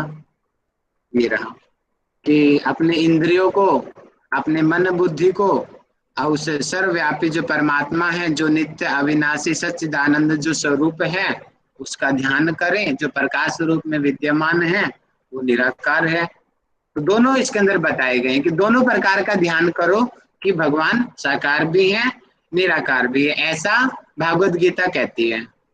वेदों में सिर्फ निराकार बताया गया है, भागवत गीता साकार और निराकार दोनों को मान्यता देती है। और बाकी जब हम और अलग अलग ग्रंथ पढ़ते हैं, औरों में भी अलग अलग मान्यता मिलती है, ठीक है। तो अब आप निकाल लीजिए 8वां श्लोक। इसमें एक विशेषता बताई गई है कि क्योंकि हम भगवान की भक्ति क्यों करें, कोई मुझे बताएगा भगवान की भक्ति हम क्यों करें, क्या हमें मिलेगा सामान्य सा, इसका क्या होना चाहिए जी, बताओ कोई भी मुझे बताओ। हाँ मोक्ष किरण जी प्राप्ति के बताइए। लिए सर, मोक्ष प्राप्ति के लिए। मोक्ष तो बहुत दूर की बात होगी, सामान्य रूप से आप लोग पूजा करते हो किरण जी, किस लिए पूजा करते हो आप? सर मन की शांति।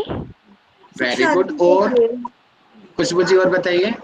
सर सुख शांति के लिए हम भगवान की पूजा करते हैं और अपनी कामना के लिए पूजा करते हैं। हाँ सामान्य यही होता है, क्योंकि हम सभी अर्थार्थी भक्त हैं, सामान्य यही होता है भैया, हमें कुछ मिल जाए, हमारी घर गृहस्थी ठीक रहे, हमारा स्वास्थ्य ठीक रहे, हमारा मन शांत रहे, सामान्य रूप से तो यही इसी के लिए पूजा की जाती है। मोक्ष तो बहुत रेयर लोग होते हैं जो मोक्ष के बारे में सोचते हैं, सोचते सोचते हैं करते कुछ नहीं है ना। सर इससे अंतिम अच्छा सत्य तो वही है।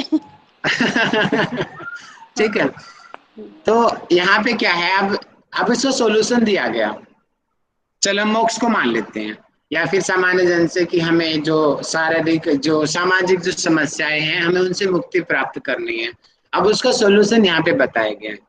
एक पहला 6-7 सॉल्यूशन बताए हैं यहाँ पे। पहला सॉल्यूशन बताया गया कि मुझ में मन को लगा और मुझ में बुद्धि को लगा, उसके बाद में उपरांत तो मुझ में ही निवास करेगा। ठीक है, यानी कि पहले इस तरीके से बता दिया गया। अब आगे क्या बताया जा रहा है अगले श्लोक में? योग कर और मुझे प्राप्त कर, जो हम अभी कर रहे हैं योग। ठीक है, यथाभ्यास हो गया। हाँ अब आगे देखिए, अब यहाँ पे पहले तो उन्होंने क्या किया, यहाँ पे उन्होंने कहा कि मन को लगा और बुद्धि को भी इसी में लगा। ठीक है, अब आगे वो कह रहा है कि भैया मैं ऐसे ना कर पाऊं, तो आगे कह रहा है कि अभ्यास रूप योग के द्वारा मुझको प्राप्त कर। ठीक है, देखिए सबसे पहले तो कहा आप अपनी बुद्धि को स्थिर करो, मन को स्थिर करो और मुझ में अपना स्वरूप देखो। मुझ में देखोगे तो आप और मैं दोनों एक ही दिखेंगे। अब कह रहे हैं भैया ऐसा ना करूँ तो क्या होगा, फिर दूसरा सॉल्यूशन दे रहे हैं, भैया ऐसा नहीं करेंगे तो ये कर, योगाभ्यास कर, योग की विधियों का पालन कर, यम नियम का पालन करो, सत्कर्म करो, ध्यान करो, धारणा करो, समाधि करो, इस तरीके से भी तो मुझे ही प्राप्त पाएगा। अब कह रहे हैं भैया नहीं, ऐसा भी ना कर पाऊं तो, अब आगे भी सॉल्यूशन दिया है। अच्छा ठीक है भैया, तू समाधि नहीं कर सकता, तो मेडिटेशन नहीं कर सकता, तो ये कर, तू जो भी काम कर रहा है उसको मुझ में अर्पित कर दे। कर्म जो है, कर्म करने के लिए ही प्रायण हो जा, और निमित्त कर्मों को करता हुआ भी तू मुझे ही प्राप्त करेगा। अपने काम में लग जा, इस स्थिति में भी तू मुझे ही प्राप्त करेगा। दोबारा से देखिए, सबसे पहले क्या हुआ, पहले बोला कि अपने मन और बुद्धि को स्थिर कर दे और मुझ में देखो। अब बोला कि ऐसा नहीं होगा, तो ऐसा नहीं कर सकता तो भैया तू योगाभ्यास के द्वारा मुझे प्राप्त कर। अच्छा भैया योगाभ्यास भी नहीं कर सकता तो अपने जो कर्म है मेरे लिए कर्म कर। अच्छा फिर कह रहे भैया ऐसे भी ना करूँ तो, मैं तो बनिया हूं, मैं तो नहीं करूंगा। अब ऐसे नहीं करेगा तो कहेगा कि जो कर्म फल है, यहाँ पे क्या कहा वो आगे आएगा, मन बुद्धि आदि पर विजय प्राप्त करके ये रहा फल का त्याग कर दे। ठीक है भैया, आप ऐसा भी नहीं कर सकते तो जो कर्म का जो फल होगा वो त्याग दे, तब भी तो मुझे प्राप्त हो जाएगा।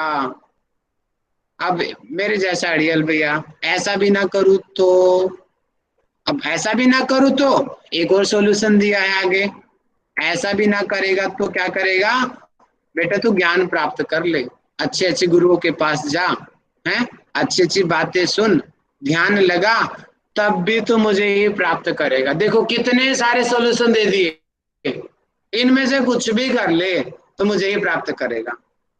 तो योग कर ले, कर्म कर ले, कर्म फल का त्याग कर ले, मन बुद्धि को स्थिर कर ले, कुछ भी ना कर पाए तो ये यहाँ पे लिखा है ना स्पष्ट रूप से, ज्ञान अर्जन कर ले, उससे भी तो मुझे ही प्राप्त कर ले। जैसे भी आप लोग कर रहे हो, ज्ञान अर्जन कर रहे हो ना, मर्मज्ञ को जानकर, मतलब कि अच्छे गुरु से उस वास्तविक ज्ञान को प्राप्त करना, उस तरीके से भी मुझे ही प्राप्त करोगे।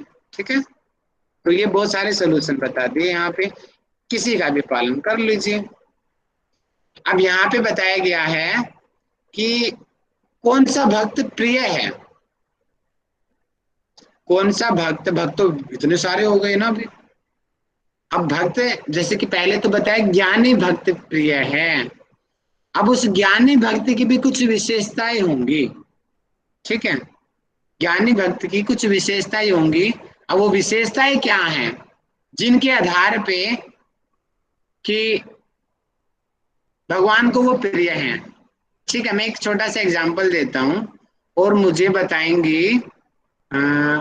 बताएंगे लोकेश्वरी यादव जी, ठीक है। मैं सामान्य से एग्जांपल देता हूं, कक्षा का मॉनिटर है, एक टीचर उस मॉनिटर के अंदर क्या चीज देखना चाहता है जिससे वो उनका प्रिय हो जाता है छात्र, वो विशेषताएं बताओ।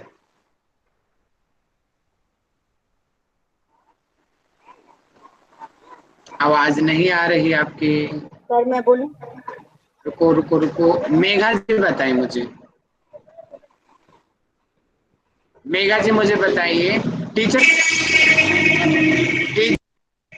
टीचर क्या देखता है, क्या विशेषता देखता है जिससे वो छात्र सबसे प्रिय हो जाता है उनका? नहीं जा रही आवाज मेरी। अरुणा जी बताओ, मेघा जी बताओ। सर टीचर ये देखता है कि हमारा शिष्य हमारे हमारे हमारे हमारे शिक्षा के अधिकार आधारों पर चले, माने जो शिक्षा देता है उसको ग्रहण करे, अच्छा तरीके से इसको स्मरण करे,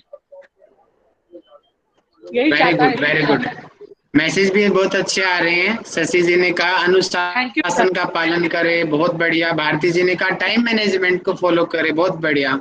गरिमा जी ने कहा कि आंसर क्वेश्चन करे, समय का ध्यान रखे, पढ़ाई में ध्यान दे। खुशबू जी कह रही है डिसिप्लिन, इंटेलिजेंट हो, बहुत बढ़िया। प्रेरणा जी कह रही है ध्यान पूर्वक टीचर की बातों को सुने और उन बातों को अप्लाई भी करे। यानी कि इस टाइप की, यानी कि चरित्र संबंधी भी विशेषताएं देखेगा तभी तो प्रिय होगा, चरित्रहीन कभी प्रिय नहीं हो सकता। तो ऐसा ही अब कृष्ण जी के भक्त की विशेषता बताएंगे। माइक बंद कर लीजिए मेघा जी अपना, बहुत बढ़िया आपने बताया। अब ऐसा ही क्या है कि जो भक्त तो है लेकिन वो भक्त भी जो द्वेष भाव से रहित है, उसके अंदर स्वार्थ नहीं है, स्वार्थ से वो रहित है, जो सबसे प्रेम करता है, सबका हित चाहता है, सबसे दया करता है, सबसे ममता अर्थात प्रेम करता है, सब पे दया भी करता है। अहंकार उसको तनिक भी नहीं है। सुख दुखों की प्राप्ति में अर्थात समत्वम योग उज्जते, वो समत्व रहने वाला है, क्षमा भी कर देने वाला है। किसी ने कुछ कर दिया तो उसको माफ भी कर देगा, ठीक है। ऐसी कुछ विशेषताएं जो हैं वो इंद्रियों को संयमित रखेगा, शरीर को वश में रखेगा और अपने ईश्वर के प्रति दृढ़ विश्वास वाला होगा, सभी कर्मों को अपने ईश्वर को अर्पण कर देने वाला होगा, स्थिर बुद्धि वाला होगा। ऐसा भक्त भगवान को प्रिय होता है, ठीक है। और ऐसे लक्षण ज्ञानी भक्त में ही पाए जाते हैं सामान्य रूप से, ठीक है। तो इस तरीके से अगर आप में भक्ति योग का कोई प्रश्न आता है तो आप इस तरीके से इन चीजों को वहां पे ऐड कर सकते हो, ठीक है। तो आगे हम पढ़ लेंगे, बाकी आगे यही बातें आएंगी बार बार घुमा घुमा के। तो इसमें 20 श्लोक हैं, बहुत सबसे छोटा ये अध्याय है, ये 12वां। अब हम आते हैं 13वें अध्याय के ऊपर। 13वें अध्याय, आज हम 13वां अध्याय भी कर लेंगे और 14वां भी कर लेंगे। 13वें कुछ खास नहीं आपके सिलेबस के दृष्टिकोण से। 13वें अध्याय का नाम मुझे बताओ, क्या नाम है? एनीवन बताओ। प्रकृति, पुरुष, चेतना। सर क्षेत्र क्षेत्र विभाग योग। क्षेत्र, क्षेत्रज्ञ, विभाग, योग, ठीक है। तो इसमें कुछ ज्यादा है, बहुत गहराई है हर अध्याय में, लेकिन आपके सिलेबस के दृष्टिकोण से ज्यादा महत्वपूर्ण नहीं है, इसलिए मैं खाली नाम एक्सप्लेन कर देता हूं और हम आगे बढ़ जाते हैं। क्षेत्र क्या है, क्षेत्रज्ञ क्या है, मैं सिर्फ ये बता देता हूँ। क्षेत्र जो है, अरे नीलू जी माइक बंद कर लीजिए। Sorry sorry sorry. अभी भी नहीं किया आपने। क्षेत्र जो है शरीर को बोलते हैं, क्षेत्र यानी कि सामान्य बोलते हैं ना, स्थान को। जैसे हमने वहां पे रथ का एग्जाम्पल दिया था कि रथ में इंद्रियां रह रही है, हमारे घोड़े यानी कि पूरा जो कंप्लीट है वो रथ। रथ क्या बोला था हमने, शरीर को बोला था, है ना। तो इसी प्रकार ये जो शरीर है, शरीर को क्षेत्र कहते हैं। और जो इस शरीर को जानने वाला है, सामान्य रूप से हम बुद्धि द्वारा जानने का प्रयास करते हैं, तो उसको क्षेत्रज्ञ कहते हैं। ठीक है।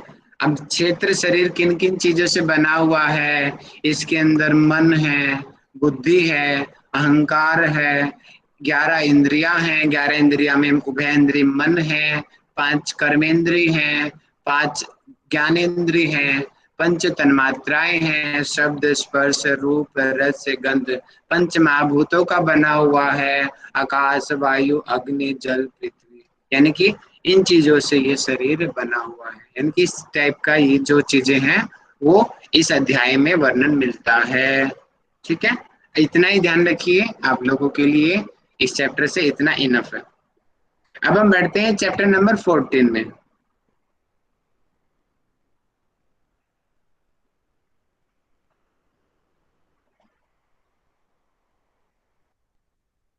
चैप्टर नंबर 14 का नाम मुझे बताएं। गुणत्रय विभाग योग। गुणत्रय विभाग योग। इसमें अब सत्व मुझे किरण, रजस और तमस तीनों गुणों के बारे का स्वरूप है, मतलब उसके बारे में है।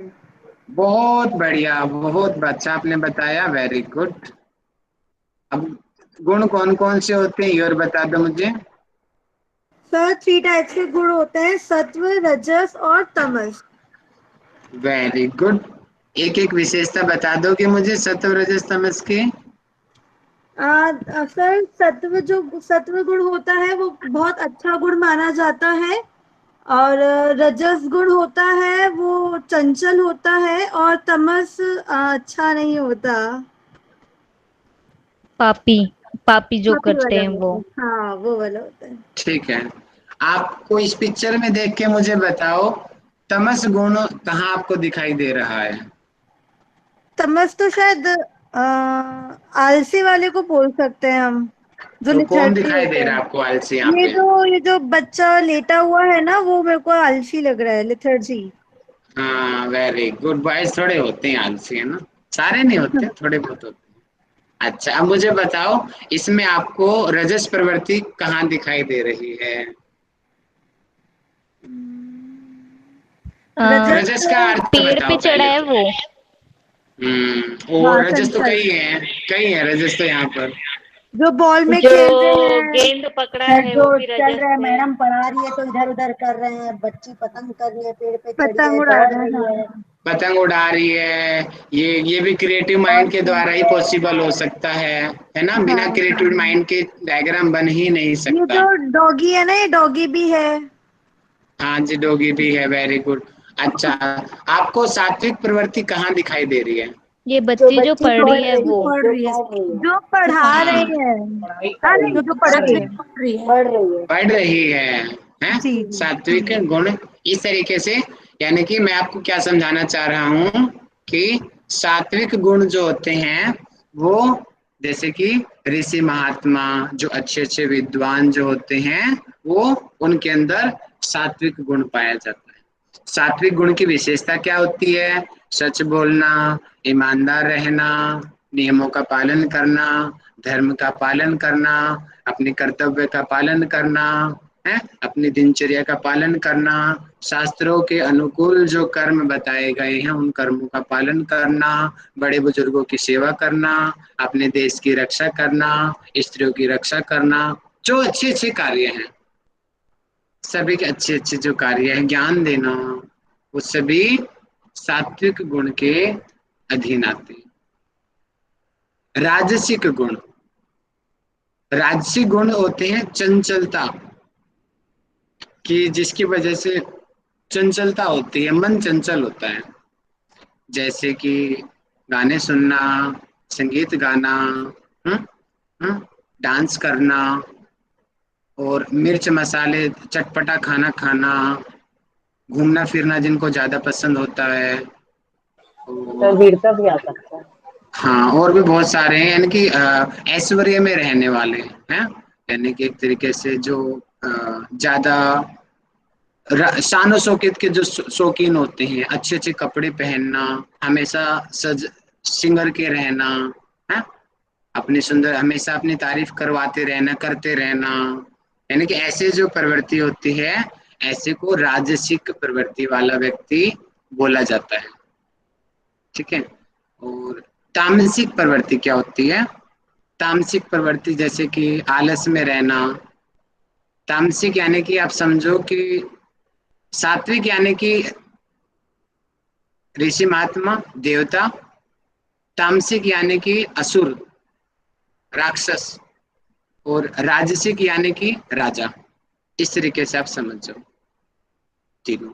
और ये भी ध्यान रखना, ऐसा कोई व्यक्ति नहीं है जिसके अंदर खाली एक गुण हो, सभी व्यक्तियों में तीनों गुण होते हैं, उनकी मात्रा कम ज्यादा हो सकती है।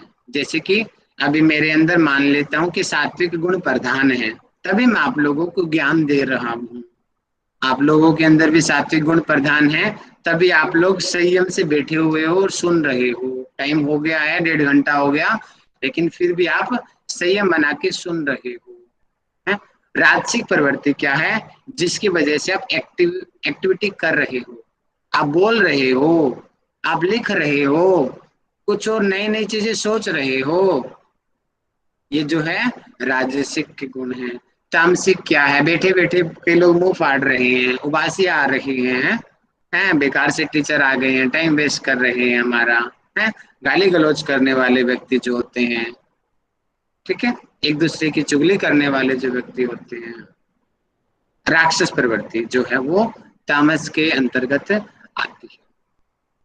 तो ये क्वेश्चन वेरी वेरी इंपॉर्टेंट है, हर बार यहाँ से क्वेश्चन नेट के एग्जाम में भी बनता है, बहुत बार आया नेट के पेपर में, यहाँ से क्वेश्चन हर बार आता है, इस बार भी आया था, इससे पहले भी आया था, हर साल बनता है इस टॉपिक से क्वेश्चन। तो 1 मिनट, मेरी बैटरी कम हो गई है लैपटॉप की, मैं एक बार चार्जिंग लगा लेता हूँ, आप सभी संयम बना के रखिए, मैं चार्जर लेके आता हूँ।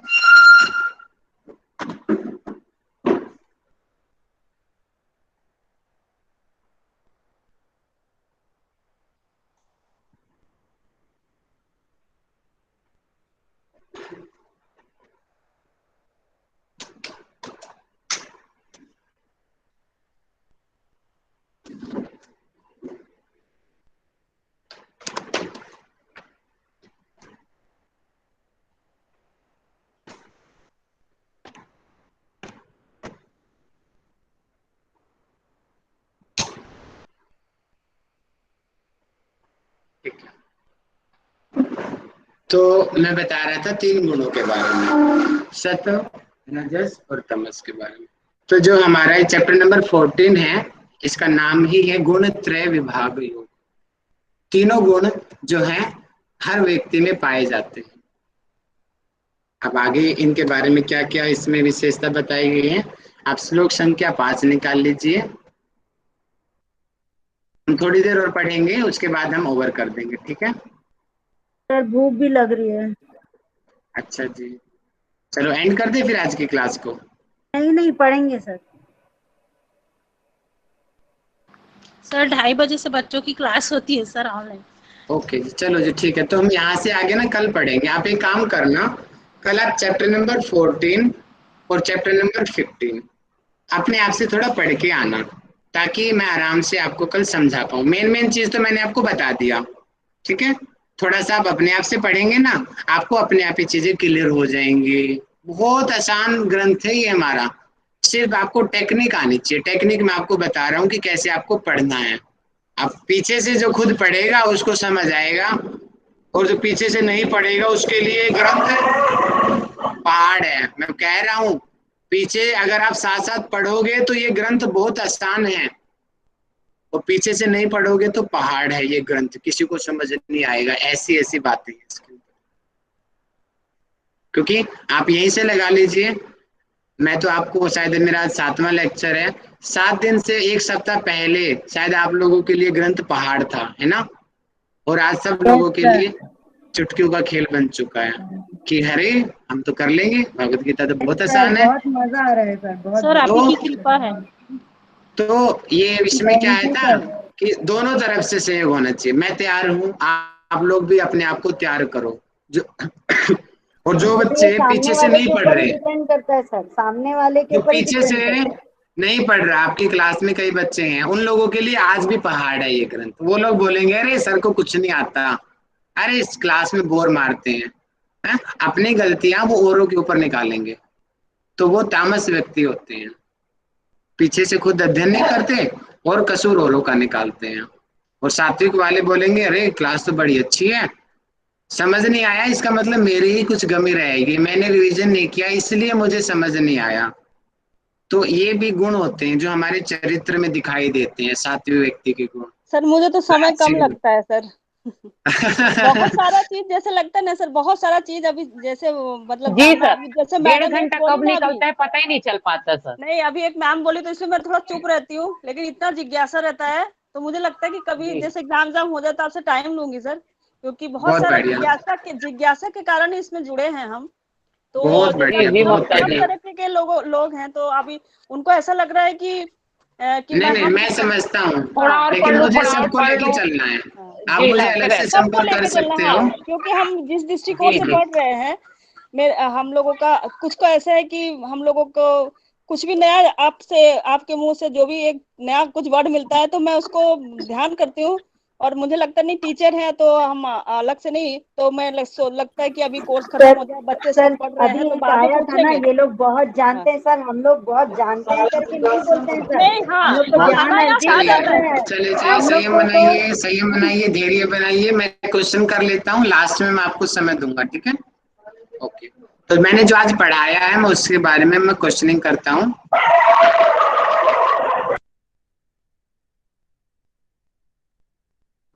सर बच्ची की क्लास है सर, मैं लेफ्ट कर आज दूँ। मैंने क्या पढ़ाया है मुझे बताएंगे अरुणा जी।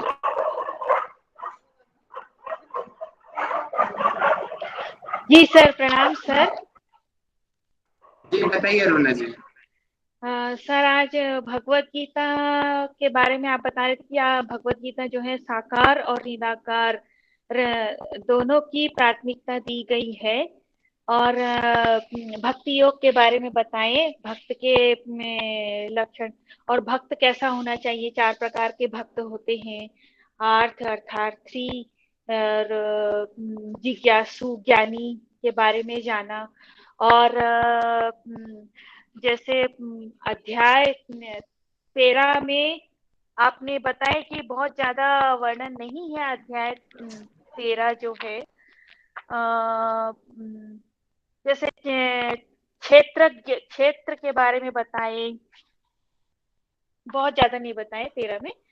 और ठीक है ठीक है, 14 चलिए आगे अध्याय मैं 14 क्वेश्चन में पूछता हूँ। आप अब गुणों के मैं बारे बहुत में बढ़िया, बताएं। अरुणा जी बहुत अच्छा बताया आपने। आगे क्वेश्चन मैं हेमलता जी से पूछता हूँ। हेमलता जी मुझे बताएंगी विराट स्वरूप के बारे में। Sorry sir. हैं? कुछ भी नहीं पता? हेमलता जी आपकी तबीयत ठीक है? जी सर। कुछ तो बताओ विराट स्वरूप के बारे में, इतना आसान क्वेश्चन है ये, बताओ। सर बताऊं? रुकिए मेघा जी, हेमलता मैं जी बोलूं? रुको, नहीं मालूम। हेमलता जी बोलिए। नहीं क्लास में मालूम थे सर। आज आप या बिजी व्यस्त चल रहे हो? नहीं सर, है क्लास पर बच्चा साथ मिले। ओहो, अच्छा, हेमलता जी थोड़ा सा एक्टिव हो जाओ, है आप अच्छे हो, थोड़ा सा और एक्टिव होने की जरूरत है ना। इसको बच्चों वाला क्वेश्चन था, आप ये भी नहीं आंसर कर पा रहे हो, थोड़ा सा और दोबारा से सुनना वीडियो को, ठीक है? ठीक अब है मुझे सर। बताएंगे मानस साहू जी मुझे बताएंगे विराट स्वरूप के बारे में।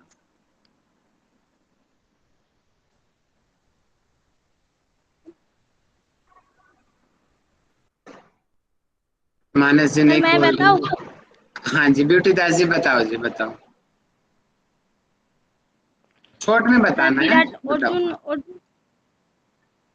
अर्जुन तो मानता सर है मैं कि बता रही हूँ श्री सर। कृष्ण जो है सर मैं बता रही सर हूँ। अर्जुन अर्जुन सबर करो, अभी अर्जुन तो ब्यूटी दास मानता जी बता रही हैं, आप लेट हो गए। हाँ बताइए, अब ब्यूटी दास जी बताइए।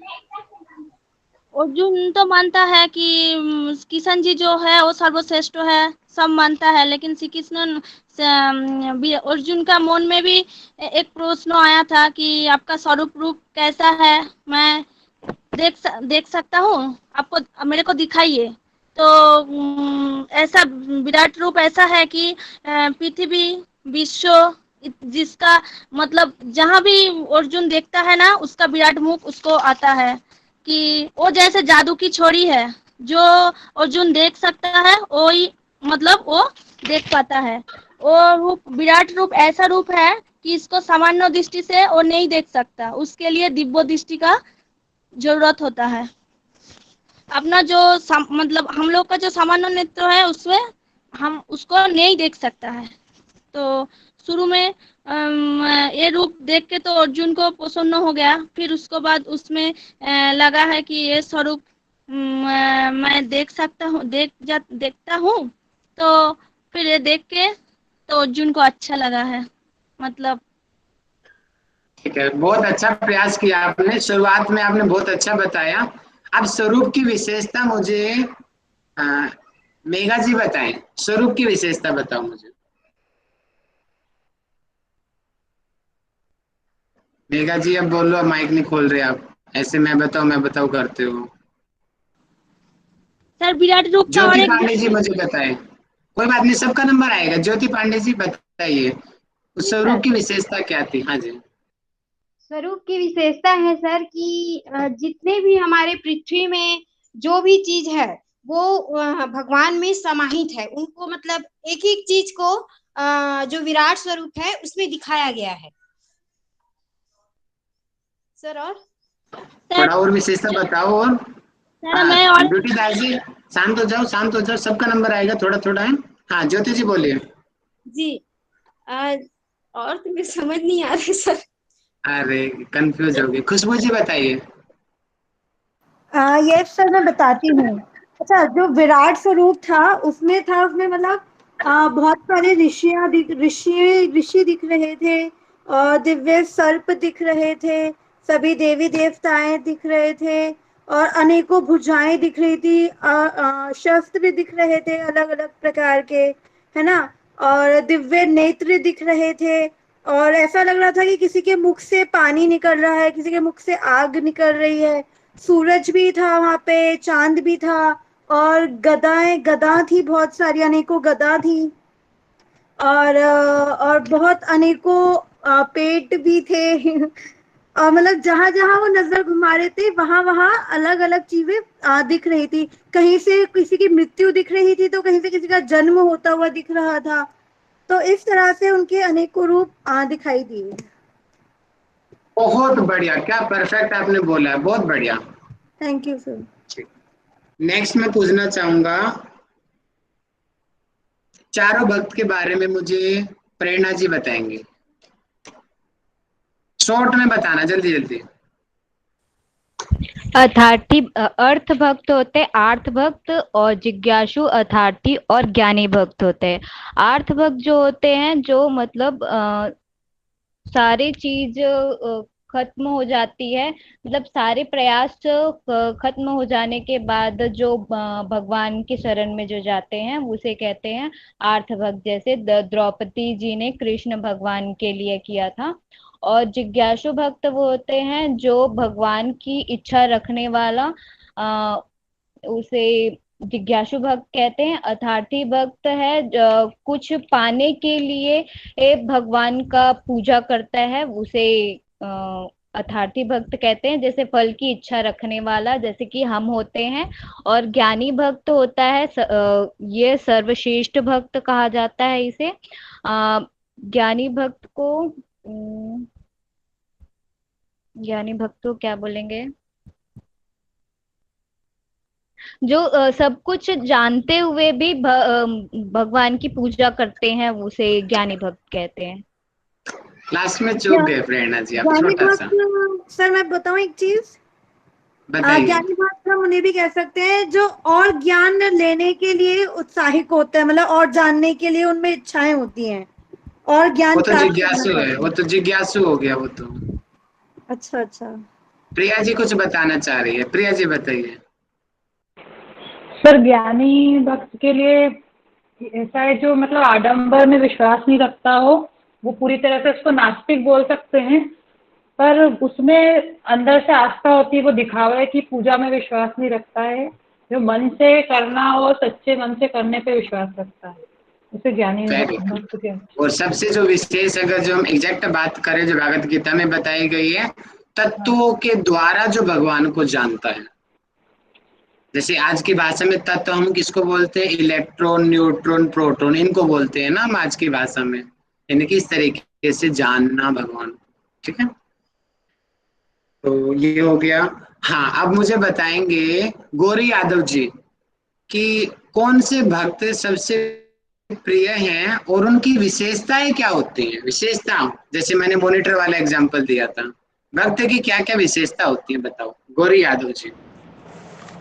जी सर, ये वाला पॉइंट तो मैं नहीं देख पाई थी। ओ, अरे मॉनिटर भी बोल दिया, इतना आसान कर दिया मैंने, आधा आंसर तो ऐसे ही बता दिया, फिर भी नहीं आप बता पाए। सर एक्चुअल में मैं अर्पित मिश्रा जी बताए, अर्पित मिश्रा जी बताओ। Yes sir. इतना समय मत लिया करो माइक खोलने में। हाँ बोलिए अर्पित जी, बोलिए। हमें भी नहीं पता। अरे अर्पित जी, आप जागे हुए हो क्लास में? जरा दिखाना अपना चेहरा, सो तो नहीं रहे हो? अर्पित जी ठीक नहीं है, इतना आसान क्वेश्चन पूछा आपसे, दोबारा पढ़ना पड़ेगा आपको, ठीक है। गरिमा पांडे जी बताएं मुझे।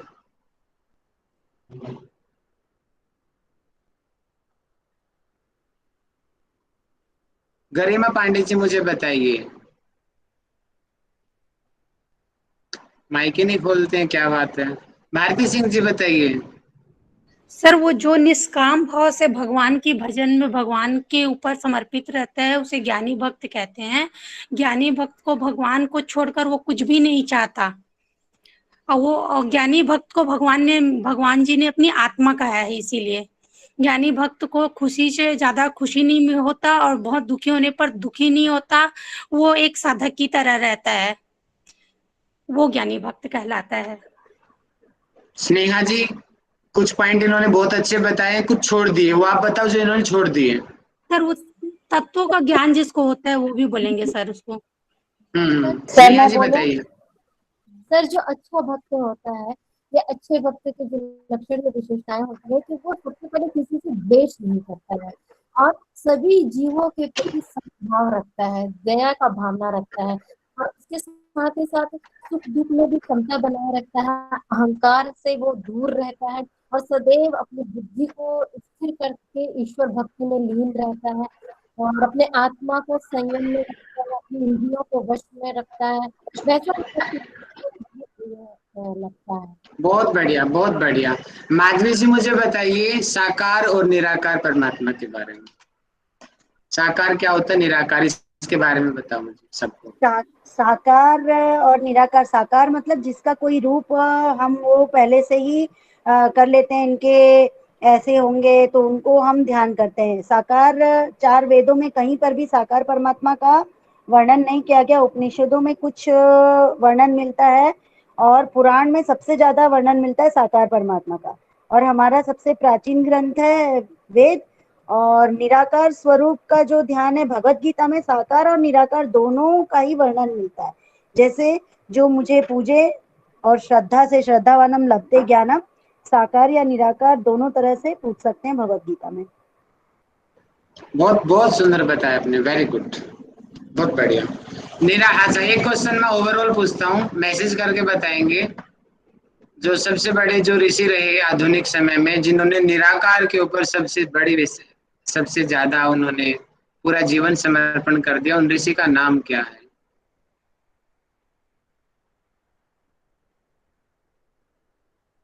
वेरी गुड स्नेहा जी, माइक खोल के बताइए उनके जीवन के बारे में कुछ।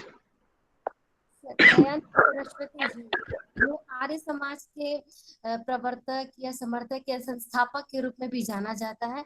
और हमारे इनके साथ साथ बहुत लोग थे, जैसे हमारे राजा राम मोहन राय और स्वामी विवेकानंद। ये सभी लोगों ने हमारे साकार और निराकार ब्रह्मा वो तो उस पर फोकस किया सर। उसके साथ साथ सामाजिक जो क्षेत्र थे, जो हमारे समाज में व्याप्त जो विषमताएं थी, उस पर इन लोगों ने ज्यादा कार्य किया था। उस समय जो प्रचलित जो हमारे धर्म में जो कुप्रथाएं प्रचलित थी, उसे समाप्त करने के लिए बहुत ज्यादा जोर दिया था सर इन्होंने। जैसे सती प्रथा थी, बाल विवाह जो थे, उस काम के लिए इन्होंने सबसे ज्यादा। थोड़ा सा भटक गया आपने, अच्छा बताया, थोड़ा सा भटक गया। मैं खाली महर्षि दयानंद सरस्वती जी के बारे में पूछ रहा था। कौन बताएगा मुझे? ममता जी बताएंगे, बताओ ममता जी। सर इन्होंने निराकार स्वरूप की आराधना पर जोर दिया कि ईश्वर प्रकाश स्वरूप है, आप उसको ही पूजे और वही एकमात्र सत्य है। जैसे उन्होंने कहा कि हम वेदों का आचरण करें और वेदों की तरफ जाए और वेदों का अनुसरण करें। जिस समय उनकी प्रादुर्भाव हुआ था उस समय बहुत सारे, और जैसे मैडम ने बताया वो बात की है, जब उनका एक प्रतिरूप हुआ कि एक मूर्ति के ऊपर कोई वो चढ़ गया, तो वो बोले कि एक प्रतिकूल मतलब मूर्ति स्वरूप जो स्वयं इस चीज का प्रतिकार नहीं करता, तो हमें मूर्ति स्वरूप को पूजना नहीं चाहिए। मैं उनका बस वो कर रही हूँ कि उन्होंने किस तरह से इस ज्ञान को प्राप्त किया। तब उन्होंने अपने जो भी उस समय वो भी पहले यही करते थे, लेकिन जब उनको यह साकार हुआ तो उन्होंने साकार निराकार रूप से प्रकाश ही ईश्वर है, प्रकाश स्वरूप में ईश्वर है। आप किसी भी मूर्ति को प्रतिबिंब मत मानिए कि हाँ यह विशेष मूर्ति ही ईश्वर है, वह सर्वत्र है और वह प्रकाश स्वरूप सर्वव्यापी है। इसीलिए उसी का हमें अध्ययन करना चाहिए और वेदों में लिखी गई वाणियों को, चूंकि यह श्रुति द्वारा ज्ञानित है, इसीलिए उसी का हमें प्रचार प्रसार करना चाहिए और यज्ञ और ये इस तरह की चीजों को अनुसरण करना चाहिए। उसके बाद उन्होंने ब्रह्म समाज का स्थापना किया कि ईश्वर जो है ब्रह्म है और ब्रह्म प्रकाश स्वरूप है, उसकी स्थापना करिए और उसी को अपना आराध्य मानिए। और ये इससे ब्रह्म नहीं, आर्य समाज की स्थापना, ब्रह्म नहीं आर्य समाज। हाँ और इसी से आप विचलित नहीं होंगे, क्योंकि बहुत सारी मूर्तियां होती हैं तो आपको ऐसा लगेगा कि यह है ईश्वर स्वरूप, वह है ईश्वर स्वरूप, लेकिन ईश्वर का कोई वास्तविक स्वरूप नहीं है। और फिर उसके बाद उसका प्रचार प्रसार बहुत सारे और लोगों ने करा। और मैडम जो एक बात बोल रही थी कि मैं, अगर आप आज्ञा दे सर तो मैं बताऊं थोड़ा शॉर्ट में बताना, शॉर्ट में, ठीक है? हाँ जी बताओ। ठीक है सर। नहीं अभी जैसे मैम ने कहा तो मैं आप थोड़ा सा वो बोलना चाह रही हूँ कि जैसे स्वामी विवेकानंद के से ही ज्यादा जो आप बहुत सारे और लोग हैं जिसको आपने कहा ना कि जो प्रथाएं चल रही थी, जो प्रथाएं नहीं मैम, जो कुप्रथाएं चल रही थी, ऐसा वर्णन है ना। जैसे सती प्रथा उसको एक प्रथा की तरह से है, लेकिन उसको हमने कुप्रथा के रूप में माना और उसको विखंडन करने की कोशिश करी। ऐसा ही बहुत बढ़िया ममता जी, बहुत अच्छा आपने बताया, वेरी गुड, बहुत बढ़िया, मुझे अच्छा लगा इतना ज्ञानी लोग हमारी कक्षा में। हाँ जी मेघा जी कुछ कह रही हो आप, फिर एंड करते हैं क्लास का। सर 19वीं शताब्दी के महान समाज सुधारक थे दयानंद सरस्वती जी, और हम उनको अत्यंत नाम ये श्रद्धा के साथ लिया जाता है। और ये पाखंड मूर्ति पूजा का बोलबाला और जैसे मूर्ति पूजा का विरोध किया है इन्होंने। बहुत बढ़िया, वेरी गुड। हाँ जी सर, बहुत बढ़िया। सबसे बड़ी विशेषता रही थी इनकी हर प्रकार के आडंबर से मुक्त होना। खाली आप ब्राह्मण के भगवान नहीं है, भगवान सबके हैं, क्योंकि ऐसे उस पीरियड ऐसा था कि पंडित लोगों ने ऐसे वो बना दिया था कि सिर्फ जैसे कि भगवान उन्हीं के ही हो और किसी के भगवान है ही नहीं। तो आज जैसे कि हवन हम हर कोई कर सकते हैं, लेकिन पहले तो बोलते थे कि लड़कियां बैठेंगे नहीं यहाँ पे, ये आदमी हवन के पास नहीं आ जाएगा, ये इस ग्रंथ को हाथ नहीं लगा देगा, इतने कुप्रथाएं आ गई थी। तो इस तरीके की खाली इन्होंने नहीं, बाकी महात्माओं ने भी काम किया इसके ऊपर, लेकिन इन्होंने कुछ ज्यादा ही विशेष काम किया इसके ऊपर। आज भी कार्य चल रहा है, आर्य समाज चल रहा है इसके ऊपर। पाखंडियों को भी चुनौती दी है ये हाँ बहुत बढ़िया, यानी कि मुख्य रूप से आडंबरों को खुली चुनौती दिया था इन्होंने और शास्त्रार्थ में विजय भी प्राप्त किया था।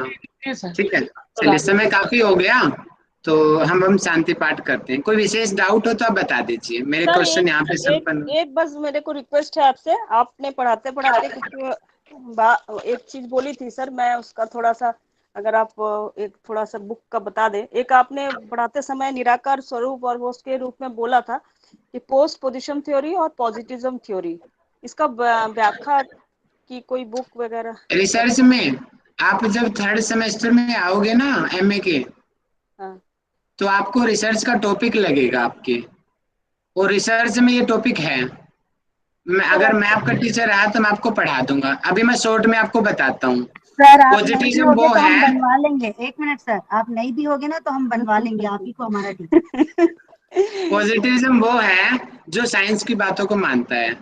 साइंस ने देखा मानेगा, साइंस ने नहीं देखा तो नहीं मानेगा। मतलब कि 5 सेंसेस के द्वारा जो चीज दिखती है तो है, नहीं दिखती तो नहीं है। जैसे कि 5 सेंसेस के द्वारा भगवान नहीं दिखते तो पॉजिटिविज्म बोलेगा भगवान नहीं है। और दुआ नहीं दिखती कि प्रेयर प्रार्थना करने से भी कोई ठीक हो सकता है, साइंस बोलेगी नहीं, हमें तो दिखता नहीं, कैसे मान ले। अब पोस्ट पॉजिटिविज्म बोलेगी नहीं, साइंस से परे भी कोई चीज है। पोस्ट पॉजिटिविज्म बोलती है कि साइंस से आगे भी कई चीज है, साइंस अपने आप में संपूर्ण नहीं है। सर ये टर्म किसने दिया सर? ये अगर बुक भी कोई बता मैं आपको क्या नाम था, एडिने, कोई अंग्रेज था, एडिने बूट ऐसे कुछ नाम था। 19th सेंचुरी की स्टार्टिंग में उन्होंने दिया था ये, 19वीं सदी के। और जो पॉजिटिविज्म था वो 17th सेंचुरी के एंड में दिया था, यानी कि 18 के स्टार्टिंग में। उसका नाम था कोमेटे। अच्छा, कोमेटे नाम का था, अरविंद कोविटे, अगस्त कोमेटे। हाँ, अगस्त कोमेटे नाम का एक, शायद ये पता नहीं जर्मनी का था या इंग्लैंड का था, मुझे याद नहीं आ रहा। उसने, उसके बाद फिर साइंस स्टार्ट हुई। अच्छा, ठीक है। और फिर ये 19वीं शताब्दी के बाद में साइंस का भी खंडन किया। जब आप रिसर्च करोगे ना PhD में, क्योंकि नहीं मतलब PhD के अभी का नहीं है, मतलब बाद का है। हाँ, 3rd सेमेस्टर में आएगा आपको ये, और PhD में ज्यादा और अच्छे से आएगा आपको ये। ठीक है, ठीक है, थैंक यू सर। अभी के लिए आप इतना ही समझ जाओ। ओके। हाँ, कुछ वो थोड़ा बोला था ना इसलिए। हाँ, अच्छी बात है, आपकी जिज्ञासा बहुत मुझे अच्छा लगता है, कितने जिज्ञासु लोग हैं हमारी कक्षा में। कोई और डाउट है किसी का? ठीक है, शांति पाठ करते हैं। कमर गर्दन सभी सीधा कर लें, आंखें बंद कर लें सर।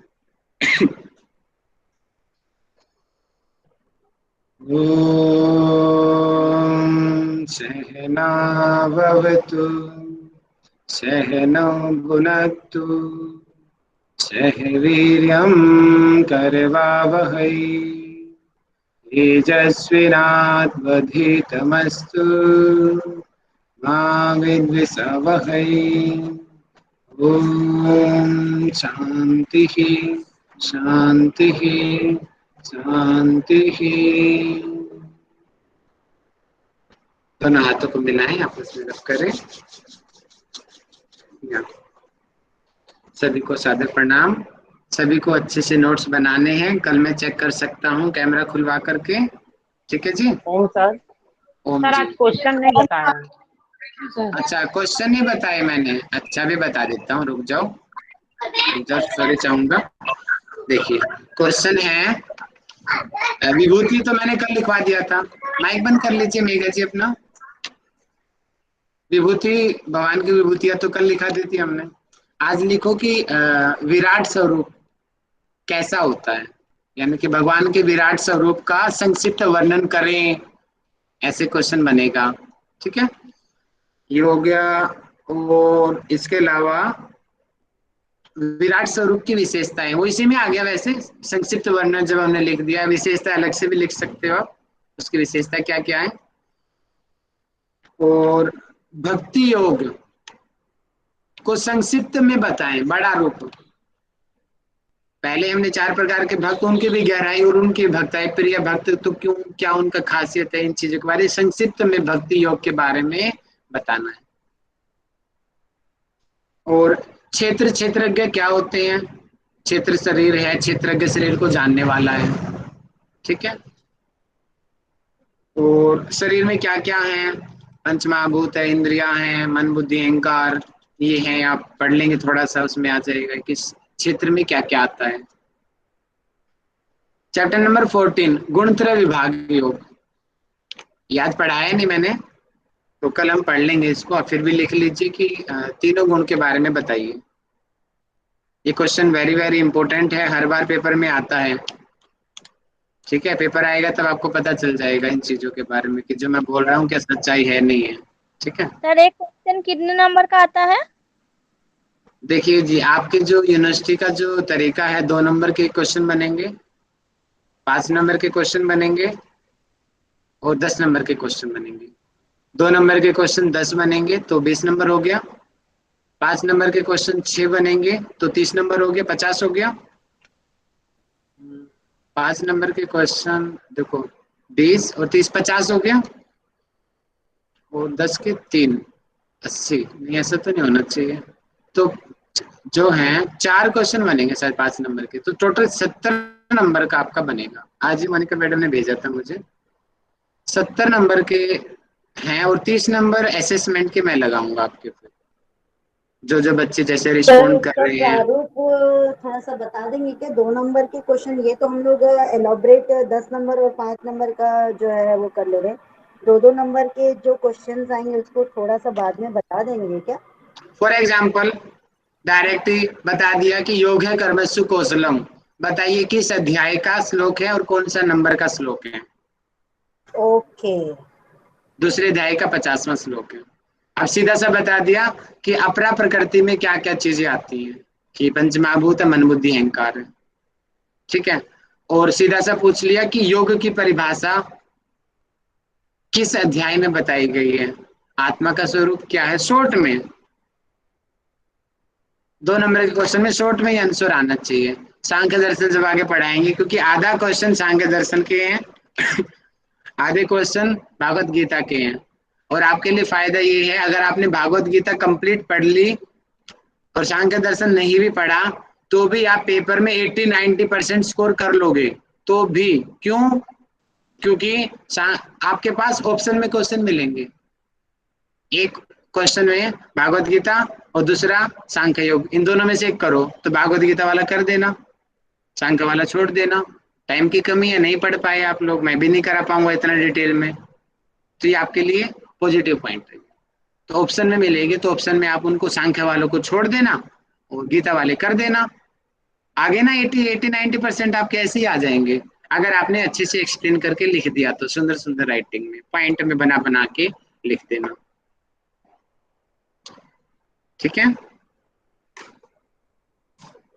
चलिए, तो सभी को नमस्ते, कल मिलते हैं फिर। सर एक मिनट सर, ये एक बार तत्व का मैं लिखी जो बता रही हूँ सर। जैसे मन बुद्धि अहंकार और इंद्री में ज्ञान इंद्रिया 5